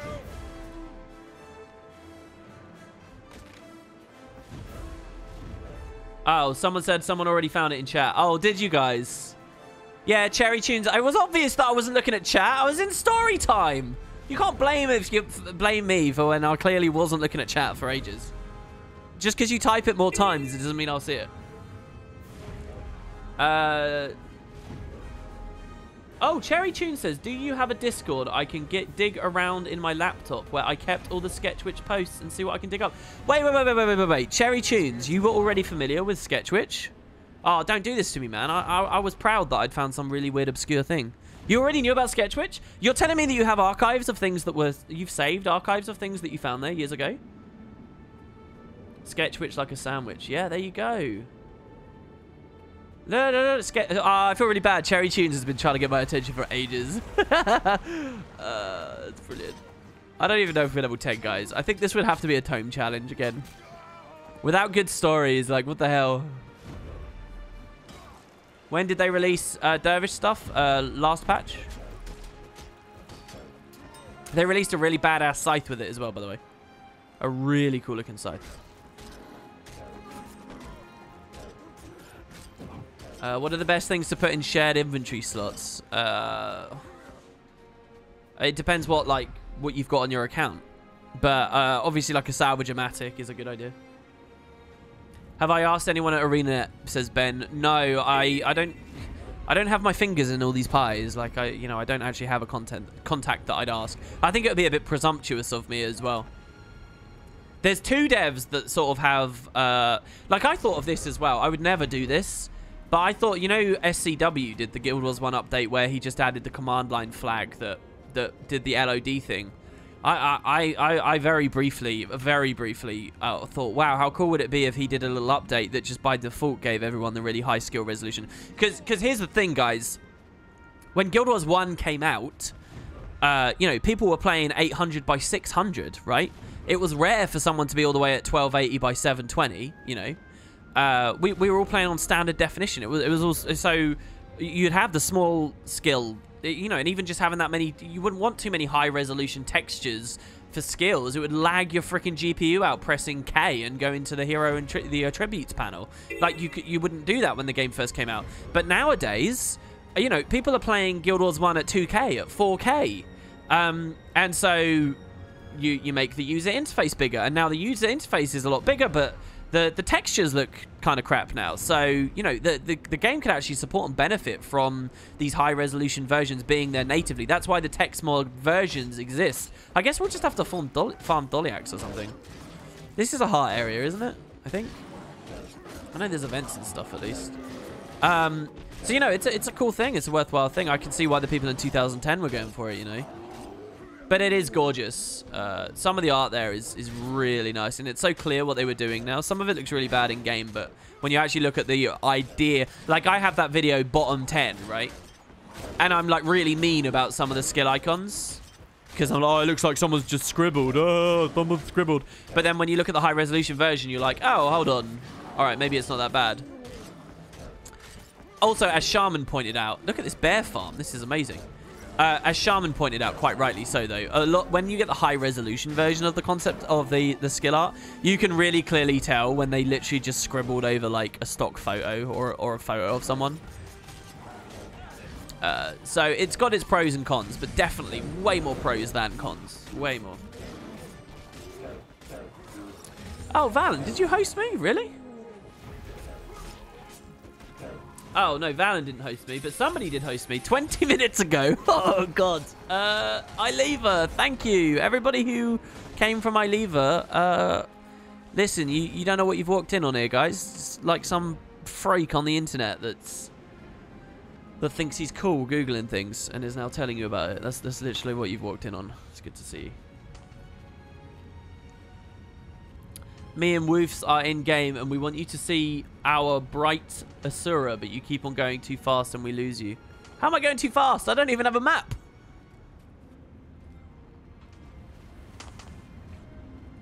I know it's a very noob thing to brag about, but I'm one Vista from world completion, like losing virginity. That's great. Kabads, congratulations, man. Always a big moment.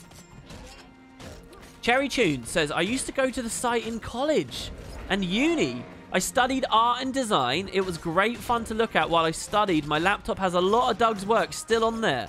His creature art from his spare time. I might have some UI stuff. Really? Oh, dude. Yeah, meet me on Discord. Throw me some links on Discord. That's so cool. Doug's stuff is amazing. Doug was like by far the most popular person on that website. By like a long, long, long, long way. It was really interesting for me to see. I mean, I in no way have got any real taste for this kind of stuff, but it was really interesting for me to see the other assorted works that these concept artists went on to do and put on their portfolios and things after they left ArenaNet or before they got there. It's really, really, really interesting. Like, one of the concept artists is now doing... Oh, I don't have the language. I don't have the education to be able to properly describe what I was looking at. But kind of, I guess it might have been watercolor. But they had an array. They had like a quite vast collection of almost Victorian-looking arts of like tasteful, but like nude people that they'd started doing later on. It was really interesting. And some people like went crazy sci-fi with what they'd been doing. Doug in particular, I think, did go quite sci-fi, quite gory as well, some of his stuff. It was really cool. One of them, I don't know who it was, one of them has got a piece where it's like a robot standing with his legs spread, and there's like a hairy ball sack coming down between its legs, and that's the robot's face, right? Like, it's a really weird thing. And they were like, yeah, I did this on my lunch break, lol. I mean, it's a really good art piece. It's really weird and freaky, and they're like, sorry about this. It's like marked as NSFW. It's really funny. There's all kinds of weird stuff.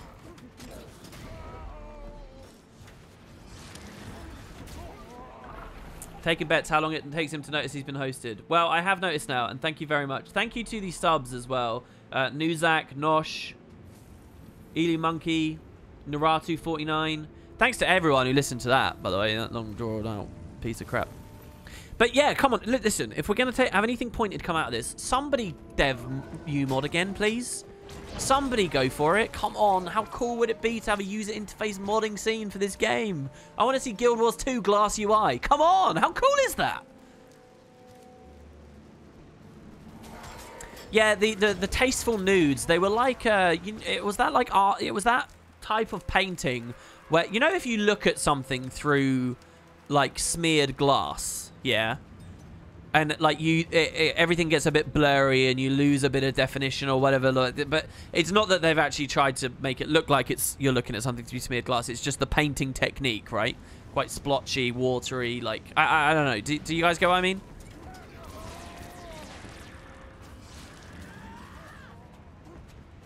WP, can you teach us to Wild vs. World like you did PvP? Not unless I actually give a damn about Wild vs. World eventually. But every time I go into Wild vs. World, I don't get captured anywhere near to the degree that other parts of Guild Wars do. So I'm not saying it never. I don't have a grudge against Wild vs. World. It's just at the moment, because there's no passion there, then the answer is no. But if one day when alliances come and more substantial big updates, I always have a look in there again. And you know, when that arrives, we'll see.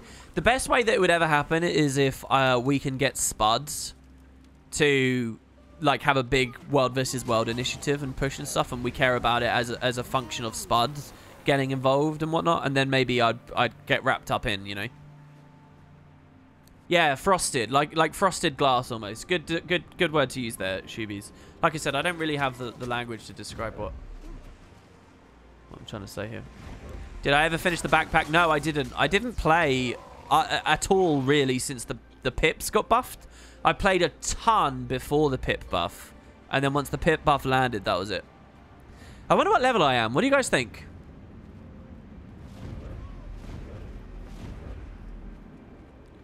Bic Mac says, when alliances come, well, that'll take a hot minute. Yeah, the devs did have their post, didn't they? Saying, oh, not a post. It was in the stream. They mentioned it's still a long ways off. Just my view, but the warrior skill wasn't meant as a top-down view of a guy looking up with a creepy smile on his face. It's more of a view of a guy charging at you with a creepy smile on his face after saying you will die. You're probably right, Bacon. You're probably right. I really have enjoyed the comments on those videos, like, more than I thought I would. People actually, like, properly, like, saying, oh, actually, it's this, or oh my god, I never noticed that. I like to see there was at least one other person who, like me, had misinterpreted what Call of Protection was supposed to be. That they thought it was a little weird gnome creature with a cloak as well. That made me so happy.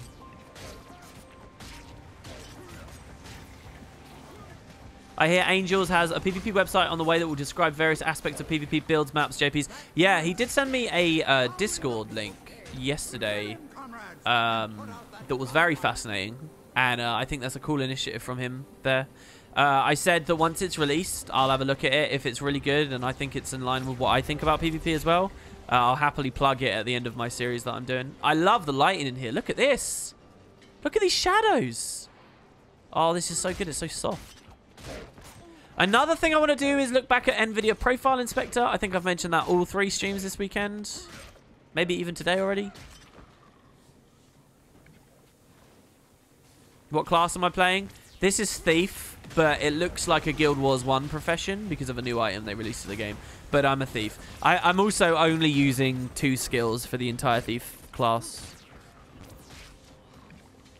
because I have the user interface disabled. Would it be interesting to do this challenge in Path of Fire, maybe even with the story? If nothing else, a change of scenery and newer, better content. Also, it's more challenging. I don't actually know whether you can really get through Path of Fire with no gear and only 2 abilities. This is what you guys voted on. We could be Necro. We could have many abilities. But no. We got 2. We got Auto again, Poison and Auto with a big hit, and we got Heartseek. Oh! I don't know about you guys, but was that a level up or was that an event finished? Or maybe a heart? This isn't a heart area though, is it? Get the yellow leveling weapon with it. This is easier. Oh, do you mean the provisioners token stuff? Not to mention when I was younger I had no idea what half the skill names meant or pronunciation. Really? I definitely have had a lot of skills where I've been like, my interpretation of it has been just completely wrong over all the years, you know. Also, oh, here's another little anecdote with the skill icon thing, all right? Someone mentioned when in my top skills, I had Blackout for the Mesmer on there. Because, you know, it's a cool looking fantasy eclipse, you know, it's the moon moving in front of the sun, blacking the light out. For a fantasy game, you know, that's a better way of showing a blackout rather than what we think about in modern day where, you know, electricity goes down or whatever, right, in your city. So anyway, I said that's good. There was, because I had blackout there, someone had a comment and they said, is it just me or can you guys see a face in the blackout icon? And I was like, what are you talking about? I don't see any face there. That's stupid. Until I got to the high resolution concept art. Guys. Tell me, Twitch chat. I'm not going to say anything. Go to that link in chat. All right? Help me out, Twitch. Go to that link. Look at the skill, Blackout, in the Mesmer section. If you're not a Guild Wars 1 fan, you might have to mouse over. But it starts with B, so I think it's alphabetically listed. So you'll see it's quite early. It's what I've described as an eclipse. Look at the high resolution version, and look in the moon, in the middle of the black hole, all right? What do you see on the high resolution one? Dan seems to see something. Ben Lubar says, I don't see a face. It's like a ghost face. There's a face. There's a face there. There's totally a face. It's really weird. But there's definitely... I don't know how the hell anyone saw that on the low-res version of the skill. But there is definitely a face on that image. They were totally right. If you guys can't see a face, you might want to calibrate the color of your monitors because it's probably off. Just as a pro tip. That always, to me, is one of those super nerdy things to recommend people do that is easy to ignore. Yeah, you need to calibrate your monitor, otherwise you're not going to get the maximum graphics. But you probably should. If you can't see the face, then you should calibrate the colors you want to. It will make everything look prettier, guys. Look, now you got the motivation you need. I don't know how many more Doliacs I can brainlessly farm. I don't even know what my end game is here. I guess we should go north in the map to find a point where we're dying. And if we're not dying at the top of the map, we know we're level 15 and we can go forwards. I see shading. There's something that's too dark to see. It's completely blacked out. See, I'm not going to lie. When I saw that, I thought it was a black man as well. You know? Genuinely. Like, just something about the shape of his face. It's kind of funny as well because you can so clearly see when a lot of the other faces appear on the other skill icons. It's just the devs. Like, I'm pretty sure I've seen Isaiah Cartwright in 2 of the skill images. Like, just straight up, oh, that's one of the guys that was doing skills. He's in that image. Look up the word Pariadola. Yeah, I know. I know that there's the psychological phenomenon of recognizing faces and things. I know, but I don't think it's that. I actually think it's a face. I genuinely think it's someone's face. Opacity has dropped down. I'm definitely not level 15 yet. Yeah, I don't think I am, but maybe that's a start to get us a bit of direction.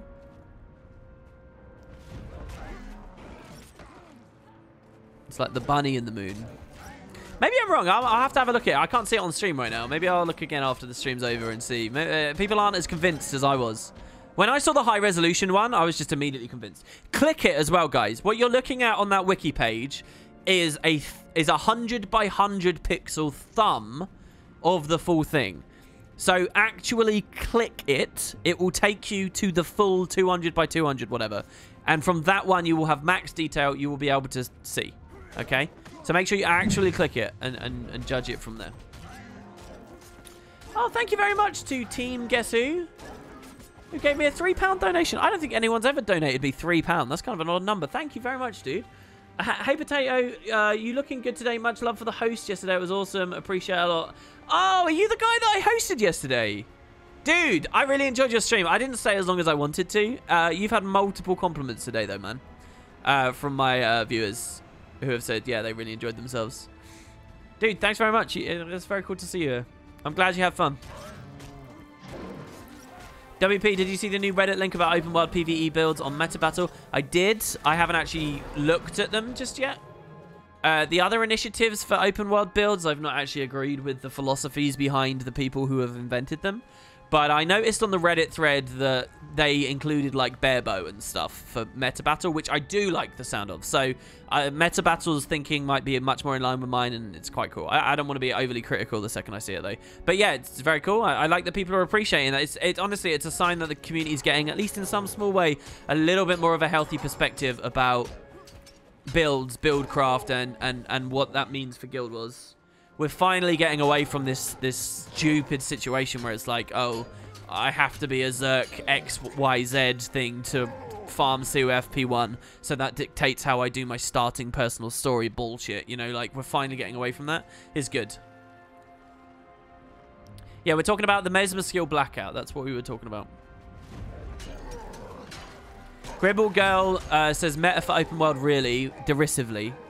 But yes, exactly. It's not to dictate what builds people can do. That's obscene to even consider in the first place, because those people wouldn't click on the link anyway. It's a resource for people who want to see what's fun to run in open world.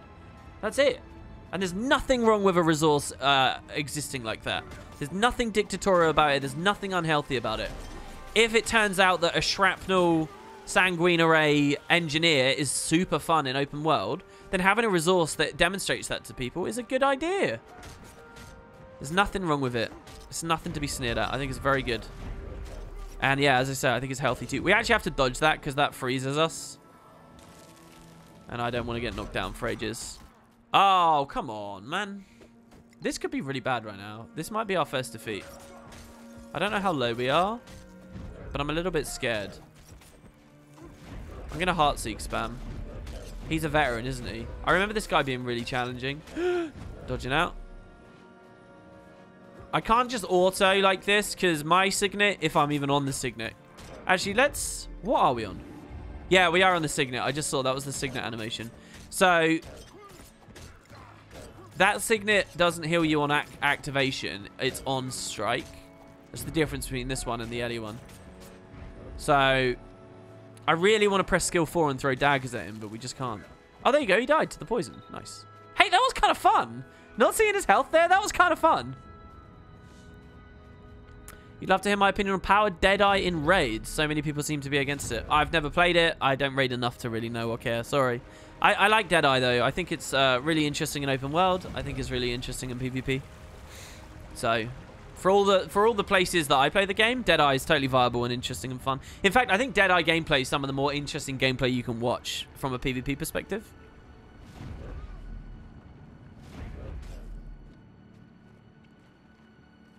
Wabasakai says, I always think investing in precision is a waste as there are many mechanics to give you guaranteed crits now.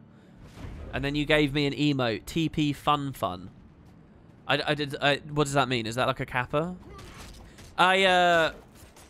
I think when it comes to open world, precision's an amazing thing to invest in. Always go for precision. Always. That's literally one of the biggest, most defining differences between open world valuable builds and raiding builds is the matter of precision. Raiding builds, dungeon builds, fractal builds, these builds assume that you've got other allies with you that will bump your precision up via, you know, spotter and banners and whatnot. They assume that. But in open world, you can't assume that. So that means that suddenly you get a lot more case for building more precision. For open worlds, Assassins is nearly always better than Berserker. Just because you have to self-contain yourself. Open world builds should push a lot of might on themselves, fury on themselves, quickness on themselves if they can, and go precision loaded. Oh, I had a donation. What? That's a big donation as well. Holy shit, Shoobies. Have a good Monday, WP. Thanks for your passion for the lore, the game, old Guild Wars stuff, and having fun with it. Also, what does Kappa mean? I'm not English.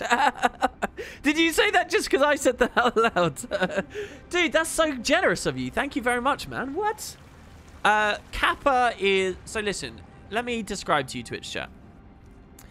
Twitch is a website where lots of lonely, poor socialized, low social skill nerds that aren't used to communicating with other people come to.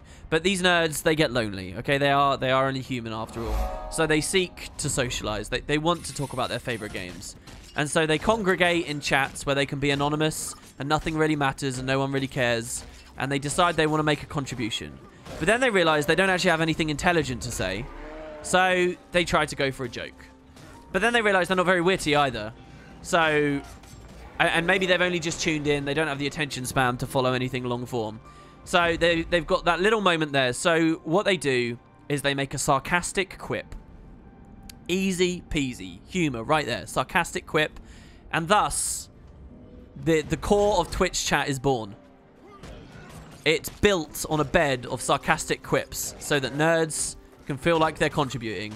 And to make it clear that you've just made a sarcastic quip, for the purposes of being funny, people decided that they'd use little emotes. And slowly over time, the Kappa was deigned the ultimate for this purpose. So that is how to Twitch chat in a nutshell. That's what Kappa is. Low effort contribution in a stream to try and look funny. Put a Kappa on the end. Boom. There you go. You're now at the level of 99% of this website. Congratulations. It doesn't climb much higher there, but sometimes it's fun to be in that category. And there you got it. There's also variations, such as you can see the Kappa Ross up there from Charlie Ellie. There is, what other Kappas are there? I don't know. I don't know. There are some others. Coming soon, the Wooden Potatoes Kappa. I don't know what that would be. Okay, somebody tell me, click the link again. Look, we're going to continuously go back to this website. Which skill icon is the best Guild Wars 1 Kappa? I will actually do it as an emote for you all. It will be called WP Kappa. Tato Kappa, sorry. Which skill icon should we make Tato Kappa? Seriously, next stream I will have Tato Kappa. I'm just going to lift it straight from Guild Wars. Actually, is that wrong? Do I get in trouble for that? For the obscure sealed deck high resolution version? Weren't there Kappa in the sewers in Cantha? There were. Kappa were actually creatures in Cantha as well, yeah. Yeah. Us real nerds, that's what we know Kappa as. Feast for the Dead. Is that a Kappa? I think Contemplation of Purity is the Kappa, surely. Right? Yeah, Bacon's All Mine just said it. Look, Bacon's All Mine. He's on the same wavelength as me. It's definitely Contemplation of Purity, isn't it? Empowerment. Vow of Silence. Armor of Unfeeling, guys. Insidious Parasite. Oh, that's creepy. There's so many faces there.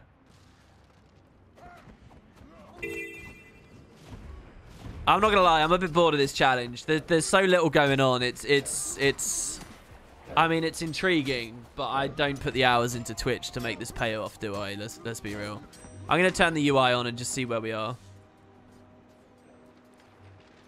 We're level 7.5.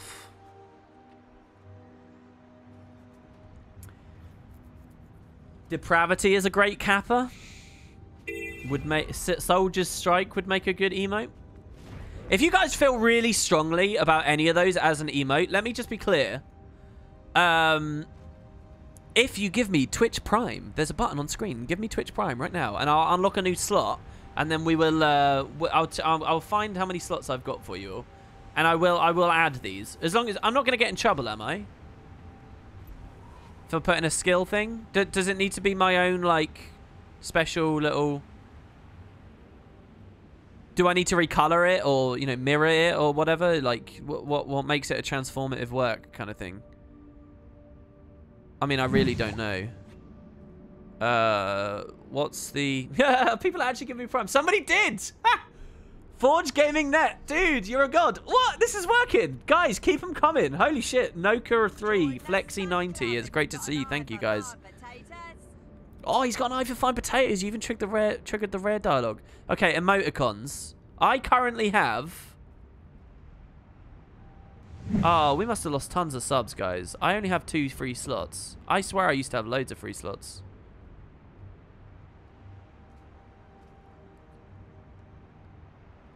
Oh, look, they've got emote rules here.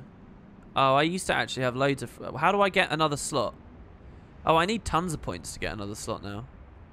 I can get 2 emotes. We can get rid of some of our old ones, I guess. What ones don't we use? We never use the Hollowsmith one. We never use... GG, really, or Easy, do we? Right, what are their rules? What's the Twitch rules? Guidelines. Custom subscriber emotes are a part of the benefits. While making a badge, following requirements must apply. They need to adhere to Twitch community guidelines. Do not create an emoticon that would violate these policies. Harassment, defamation, intimidation, threats, hate speech, including offensive slang, symbols, stereotypes, imagery, extreme or divisive political phrases, symbols and figures, vulgarity, including explicit words, phrases, and gestures. It seems like a very strange thing for a website to determine that politics shouldn't be discussed. That's kind of crazy, actually. What is democracy without discussion of that nature? That's insane. Anyway, depictions or references to violence, including self-inflicted against others. Depictions of nude torsos, buttocks, and genitals. Respect the rights of others. Use good judgment to avoid unauthorized uses of another person's content and intellectual property. Failing to do so may expose you to legal liability and likely will result in the removal of that material from Twitch. We suggest you avoid content you do not own, do not have the rights to, or otherwise are not authorized to use from games, movies, TV shows, and other media, including assets from other Twitch channels. Another organization's names, logos, and identifying marks. Well, this isn't like the ArenaNet logo or name. Content that violates the rights of others. So, use good judgment. Does my good judgment tell me that I would get in trouble for repurposing some decade-old skill icons from a game? Look, why not just ask ArenaNet? Because my petty little issues about silly little email, I don't, you know, they're not paid to listen to me whinge about tiny ass little things like that.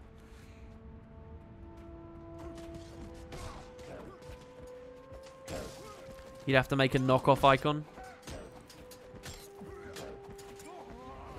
You can use it if you make your own, like a drawing or an animation. Well, I'm not going to do that then. Never mind, we'll give it up. Unless somebody does a really like good job that like looks like the same icon, but it's not, then... But I'm not going to ask people to do that because that's just going to be annoying.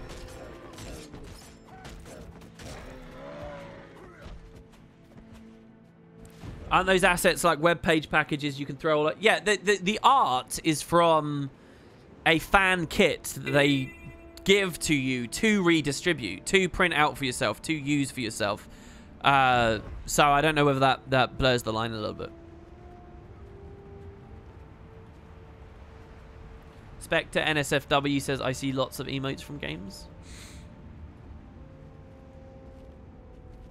Renity Trinity says, I don't think ArenaNet would be bothered if they like you too much. Listen, I don't get special favor. I don't get anything like that other people don't. I might push harder than other people for some stuff, but I'm not like favored or anything. I don't, you know, it's not one rule for me and a different rule for everyone else. It never has been.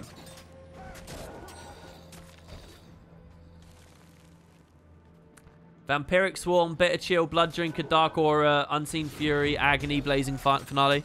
Yeah, they all sound cool. I don't know whether I should do it now, though. Isn't there something on the wiki about the use of those images? What becomes of the potatoes that I draw on? I eat them. I don't get special favor, says the man. It says comes from the man with an item in game. Yeah, but lots of fans have got things in game. In fact, if you look, not even just public, like YouTubers and Twitch streamers and things have stuff. There's tons of references to friends, family members all over the place. That's not a special affordance to me. In fact, my reference, if anything, is I think within the context of the rest of the game is really minor. You know, some of the other ones are much more prominent. And that's fine. I'm not asking for something more prominent. I'm just saying that it's not a special luxury afforded to me. That's the point. It's not that I've not had advantage. I can spectate PvP games and stuff, but that's not exclusive to me, is it? That's what I'm saying.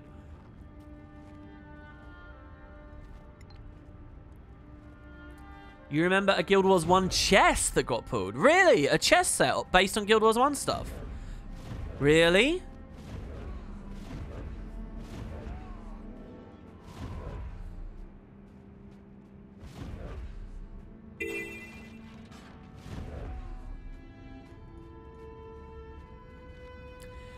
Right. I'm officially bored of this. The No UI challenge would need to be a tome challenge, I think, to be remotely interesting. But even then, probably not too much. Which is what I've always suspected with such a thing. But there you go. It's a stream. Oh, look, Nike says I used Signet of Fury as my sub-loyalty badge for a while, but I changed it. Why did you change it, Nike? Signet of Fury is about... What, Guild Wars 2? Was Signet of Fury even in Guild Wars 1? I've got 3 characters in that Dervish armor now. 3. Hey, Shotty G, it's good to see you. We're kind of winding down here, to be honest. I just want to say to everyone as well, reminder... There is a huge, very cool PvP tournament event that Roy is hosting. $2,000. Both big, experienced teams are allowed to play. New people are allowed to play. It's going to be awesome. Please do remember that's on my channel next Saturday. It won't be the next stream you see. I think I'll do some bonus ones involving PvP casting and stuff in the meantime. But please do remember that. Please do mark that in. It will be such a shame if all that money is spent and, like, nobody shows up, you know? So it'll be really cool. Please do remember that. That's going to be on Saturday. There was no way to scale it for people who stayed subbed for each of the monthly tiers, so you came up with something else. So it wasn't like an IP concern for you. Did you think of the IP side of things at all as you did that? Or no?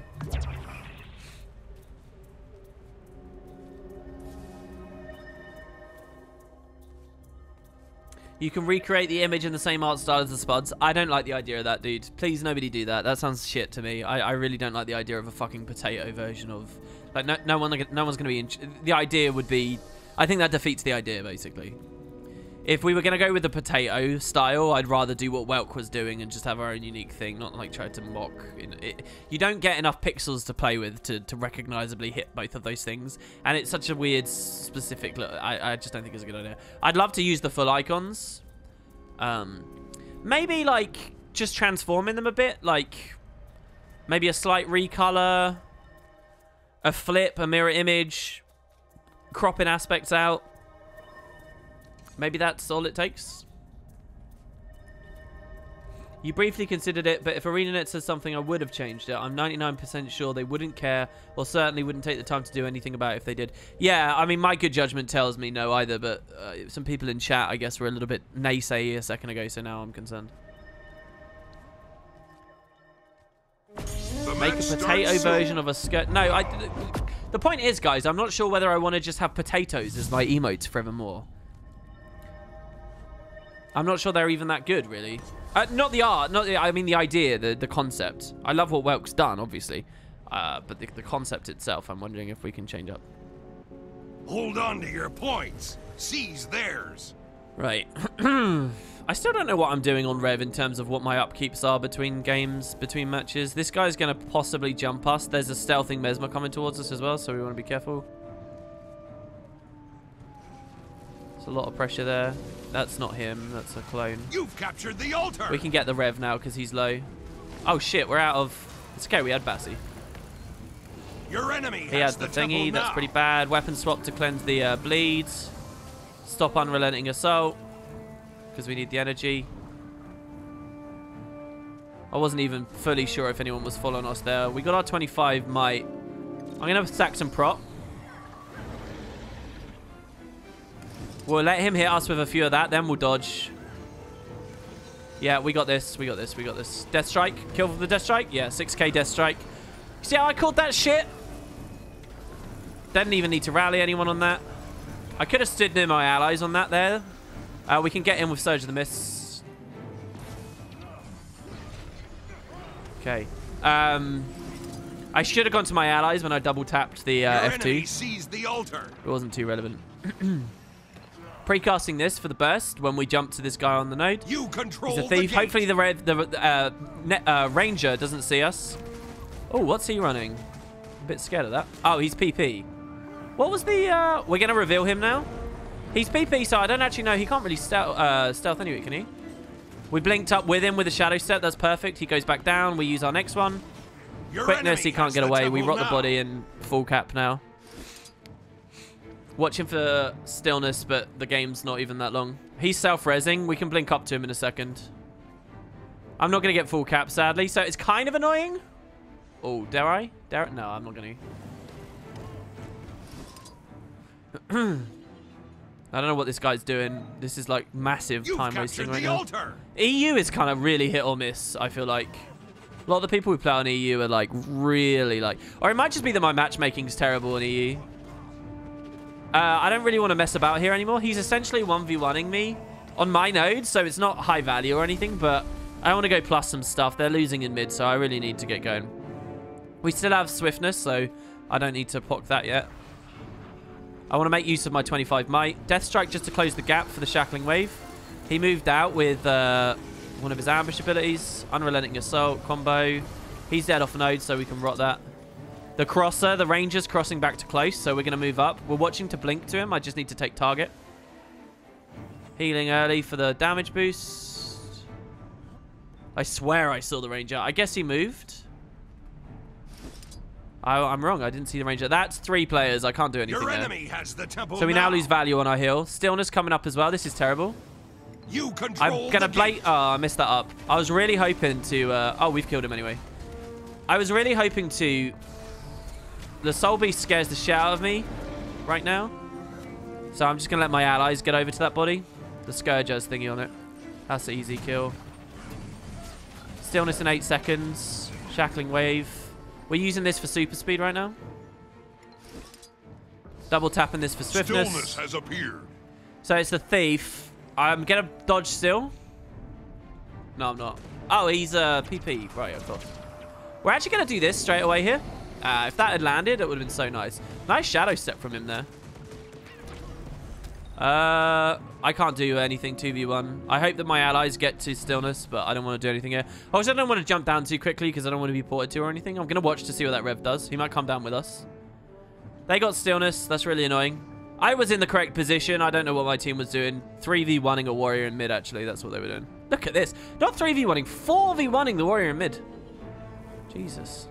And letting themselves get decapped. Amazing. We'll just Death Strike up to that. You control the gate. This is really bad. I couldn't do anything. I pressed my skill 3, but it didn't go through. So we just got 2v1'd. Like, the rotations are just like a bit cringeworthy, really.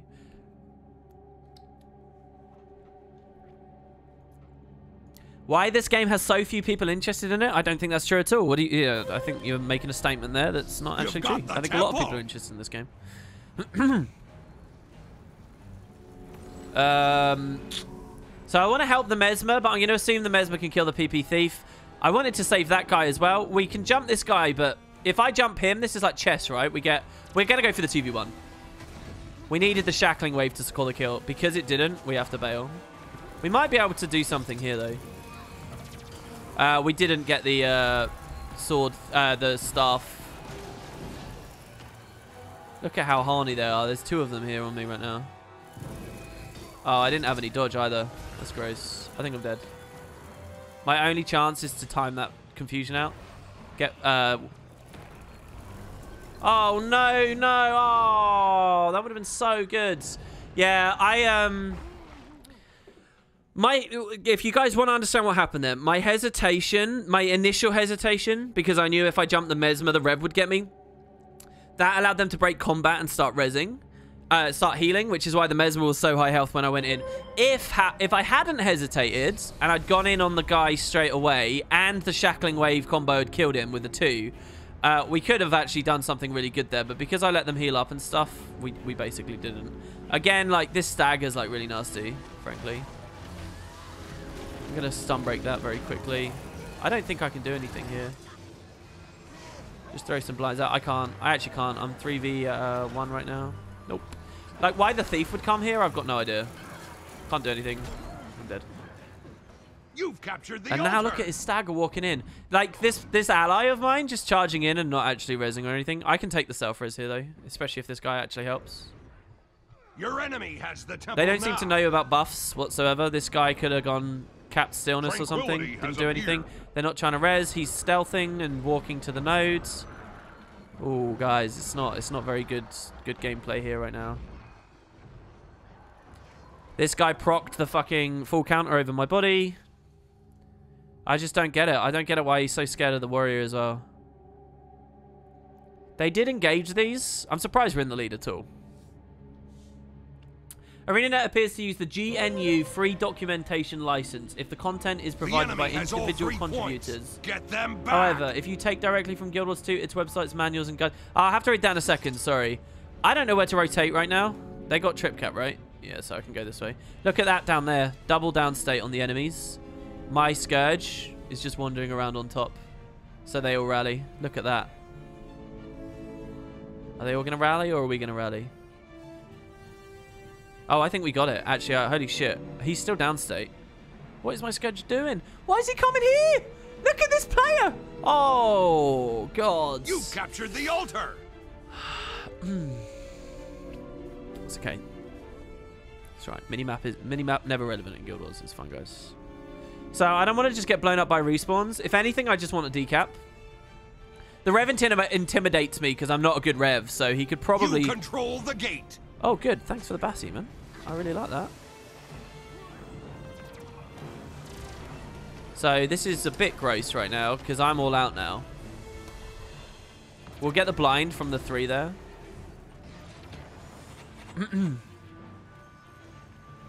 Okay, he's not playing aggressively on me, so that's good.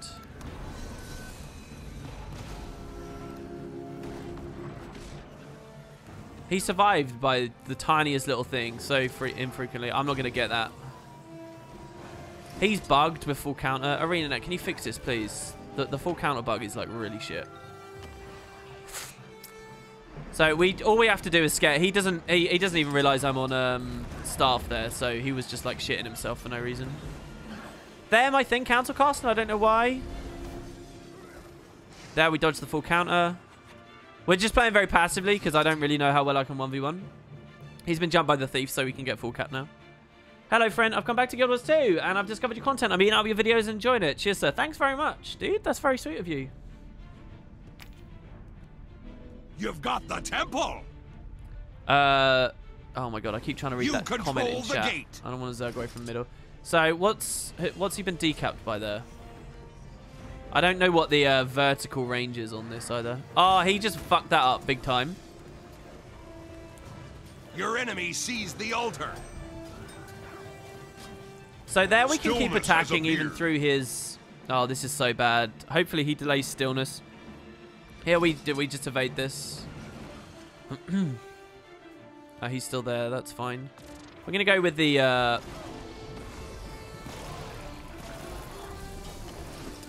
Holy shit. These fucking Mirage builds. Your This enemy is has insane. the gate. Yeah, I can't do anything there. I think he pressed maybe 3 buttons there. I guess it's because I went aggressive and I didn't dodge properly. Need to learn how to fight against that. Right. If you take directly from Guild Wars 2, its websites, manuals and guides, concept art and renderings, press and fan site kits, and other such copyrighted material are not available technically. So ultimately, if there was a creative aspect outside of ArenaNet taken on an icon, you are free.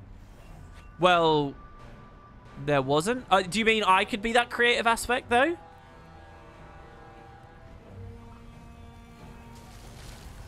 Is that what you mean? I'm taking Stomp here. I didn't want to take Stomp. He pressed his skill 2 with terrible timing. This is really bad gameplay you're watching from me. Even worse from my team Zerging around that.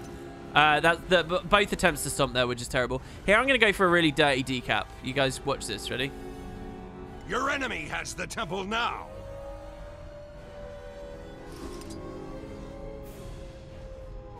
Oh, I have an ally that's going up there and baited him into staying. So we'll just hold him here so that we at least get decap.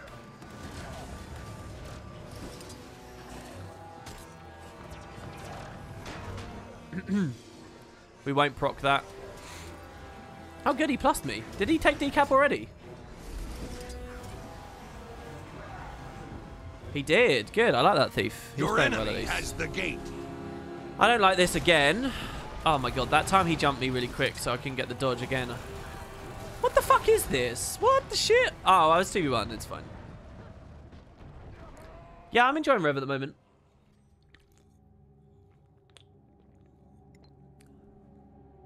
Is it just me feeling that Guild Wars 2 has become a collect of all things... Oh, a collect all things game? Because actually progressing your character doesn't seem to be a lot when you're fully ascended gear. Yeah, it's never been about gear grinding and gear treadmills, ever. If you thought it was, I don't know at what point you came into this franchise, but it's like in this franchise's DNA to not have gear treadmills. Why does shadow stepping not require line of sight? All targeted shadow steps like that function that way. What the fuck is this, man? Let me res my friends. Oh, see, I'm not very good. I need to learn these ranges better. You've captured the altar. Luckily, this guy's trash. My god. Alright, well, we won. Your I'll do team another one is because that wasn't very fun. I victorious. didn't get any top stats and I died a few times really miserably and badly. Right. So, yeah, what's the idea? If I paint on it a little bit, I'm okay? So if I write the word Kappa on it, doesn't that ruin it a little bit, maybe? I feel like that ruins it just a little bit.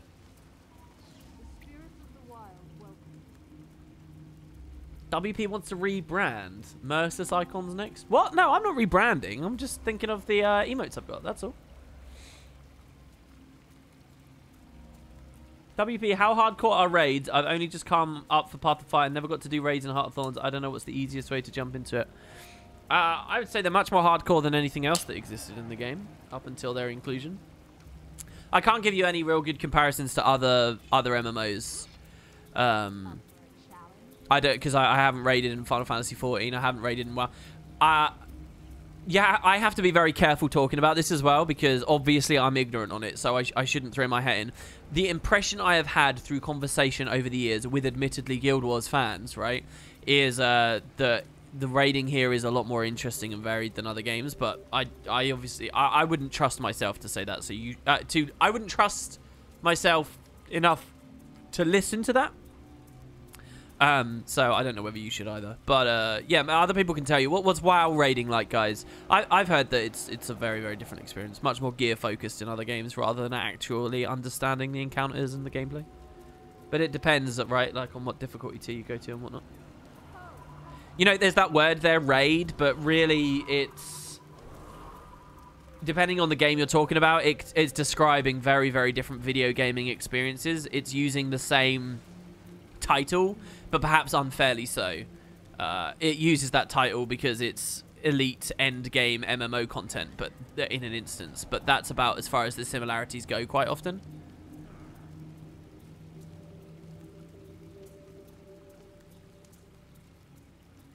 Like, Trading on Twitch says that they're easy in Guild Wars 2 compared to other games, but it also depends, like, other games enforce difficulty. How difficulty is enforced, right? Like, in terms of monetary gates, time gates, and, like, basically just put in players at numerical disadvantages or, like, wars of attrition and stuff versus the way that Guild Wars handles its difficulty. You know, like, it's also... The experiences are very difficult, almost impossible to compare in a lot of ways. And if it is, you're certainly not getting that from me. Not a good comparison anyway. Because I don't know. Alright, here we go, guys. If anyone's got any questions or something they want to talk about, please let me hear it now before this last game.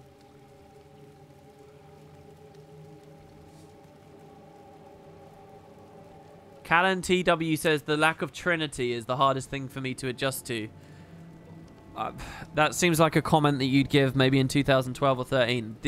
There's very well defined roles in raids. Sure, it's not like this boring, like, oh, one is a tank and one is a healer and one is a DPS. But, you know, fundamentally there are different roles that people have to execute as a part of the 10-man group, right? Yeah, the interface challenge is over. This is the end of the stream. You hated the time and gear gates in Ion. Ion was such an interesting MMO to me when it came out. I remember that it looked visually astounding. I remember being blown away. If you guys were to say to me, oh, hey, WP, do you know about Ion? The thing that appears in my imagination is like this gorgeously photorealistic, amazing high fantasy game with these beautiful sky cities and things that you fly around. But I can almost guarantee that if I actually went and looked at screenshots and gameplay of Ion now, it would be like grimy 2008 like nonsense, you know. Our team Guess Who threw me as a host as well. Dude, I'm about to stop streaming though. Thank you nonetheless. Hello everyone from Team Guess Who. Hope you're having all a good day. Thanks very much for repaying the favor there, dude. When's the next episode of the audiobook come out? After this stream. Hold on to your points. Seize theirs. WP, I loved how Arena implemented the Griffin mount. Do you think we'll see more of this type of content? I hope so. I think they did really well with that as well, actually, yeah. Alright, Gazella's over there. He's probably Soul Beast. Signet's, I don't know what to say, really. This guy's pressed. He's a Weaver, so we know he's squishy. What CC'd me there? I don't actually know. Enemy captured the Nobody's windmill. taken a target. I want one because I don't think the Weaver's the best one, but I'll go for it because whatever. He's still evading. He got away. My ally's stomped. He's down. He's down. He's down. He's down. Blood res in progress. Shackling wave. We got to counter it. Never mind. Blood is too strong, man. This is insane. Fuck. I think I'm dead now. Soul Beast ran up and has just been focus firing me the entire time. In fact, 3 of them are on me here, but it was to be expected because my guys died. This might be a 500-0. I don't know what happened on our close nodes. I love the first year of Ion. It actually got an engine upgrade somewhere on the road and looks better now. But they added time gates of FTP. What do you mean? Free-to-play time gates? I mean, if it's a buy, what is their business model? Is it sub-fee? All right, we did actually regroup properly at close and won that. And we got 2 kills. We're 1 down, they're 2 down, so might be able to make something happen here. If I can sneakily decap and then crunch mid with them, we're going to be in a strong position. Here I'm pulling at least 1 away, which is also great. It's the Necro as well, so this is good. This wins us mid. I'm pulling 2. They're rotating terribly. I'm not going to get decap, but pulling 2 over here is fine. Really happy with that. We will win this node. I'm waiting for my Scourge to secure that. I'm in front of their spawn, which is terrible. Thankfully, their rangers, like, kind of brain dead. I am surprised at this aggro here, but it's genuinely trash tier gameplay from them, so. Clock tower captured. Even if they secure the kill, I've kited them around for long enough that it's, like, really bad. We got a good blind there as well. Oh, hello. Hello. I don't want to go into the Desert Shroud particularly, but we kind of have to. Knocking him back. Good. Cleaving the body.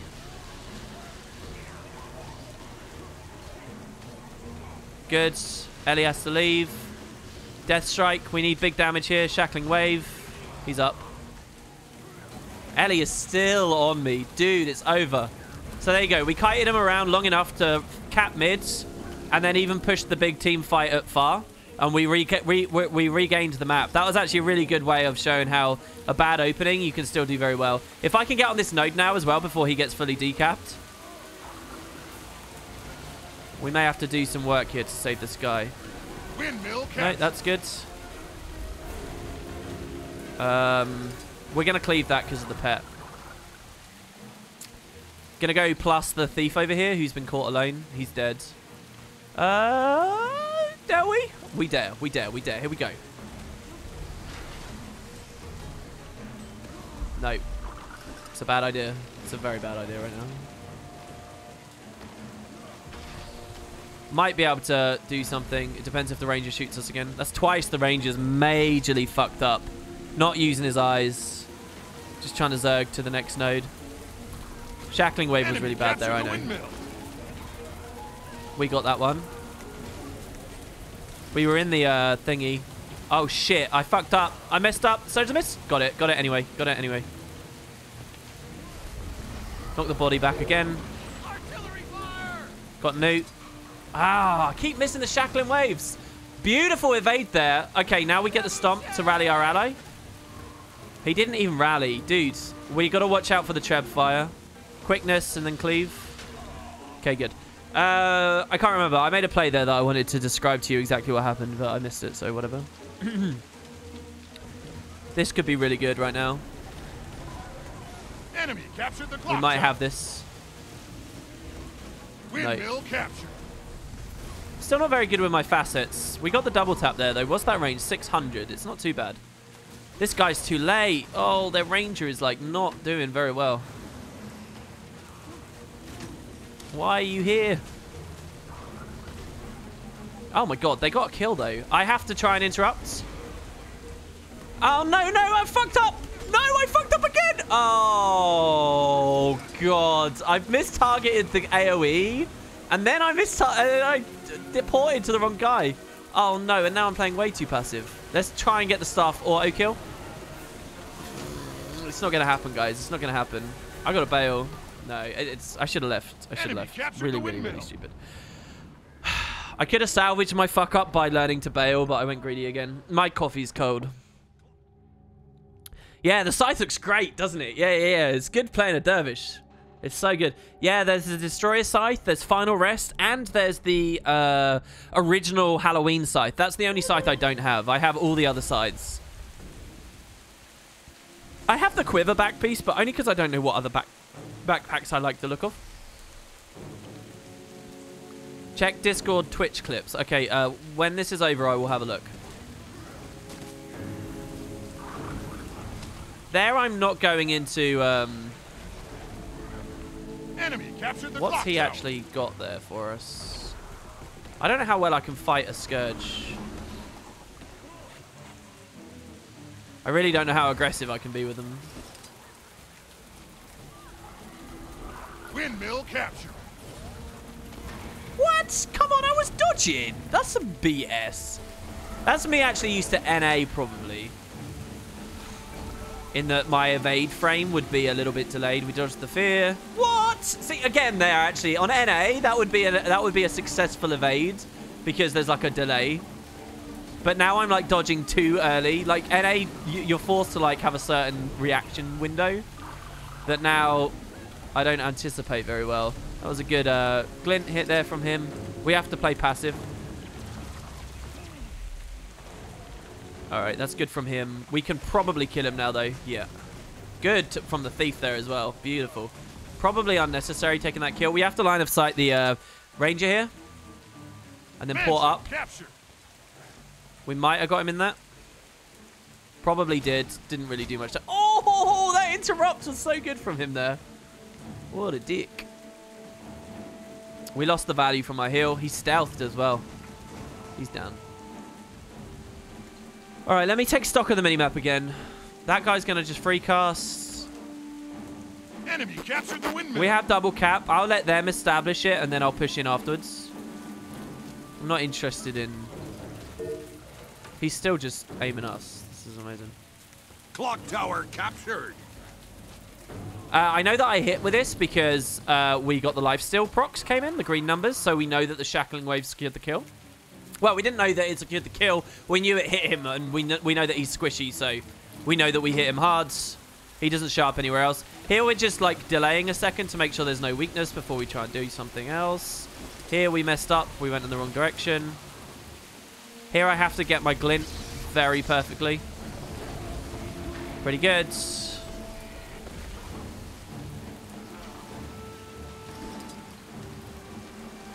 Pipe is open. That guy's a hero. He did that to save my life, but can we save his now? Here we go. Oh, what a god! What a god! He had the thing up. Oh. All right, I may now have fucked up again. Oh god, he was even blocking that. Nice. I think my only way out here is actually to come back up and onto this and hope that they're bad at the...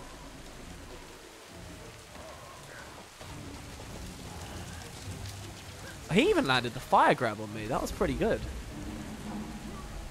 I'm still happy to troll them around here. This Ellie, man. So horny for me all game. An enemy trebuchet was destroyed. I think I'm dead now to the Rev. Oh, the Rangers saw me. That's fine. We should have double cap. I've been interacting with 3 of their team for quite a while.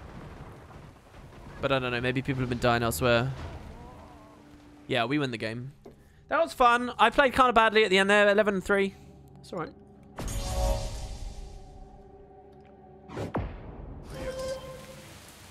Yeah, it wasn't a very good opening. Top damage, top heals, top heals, top kills. Pretty cool. They had a duo. They're Scourge carrying hards. Yeah, fun game.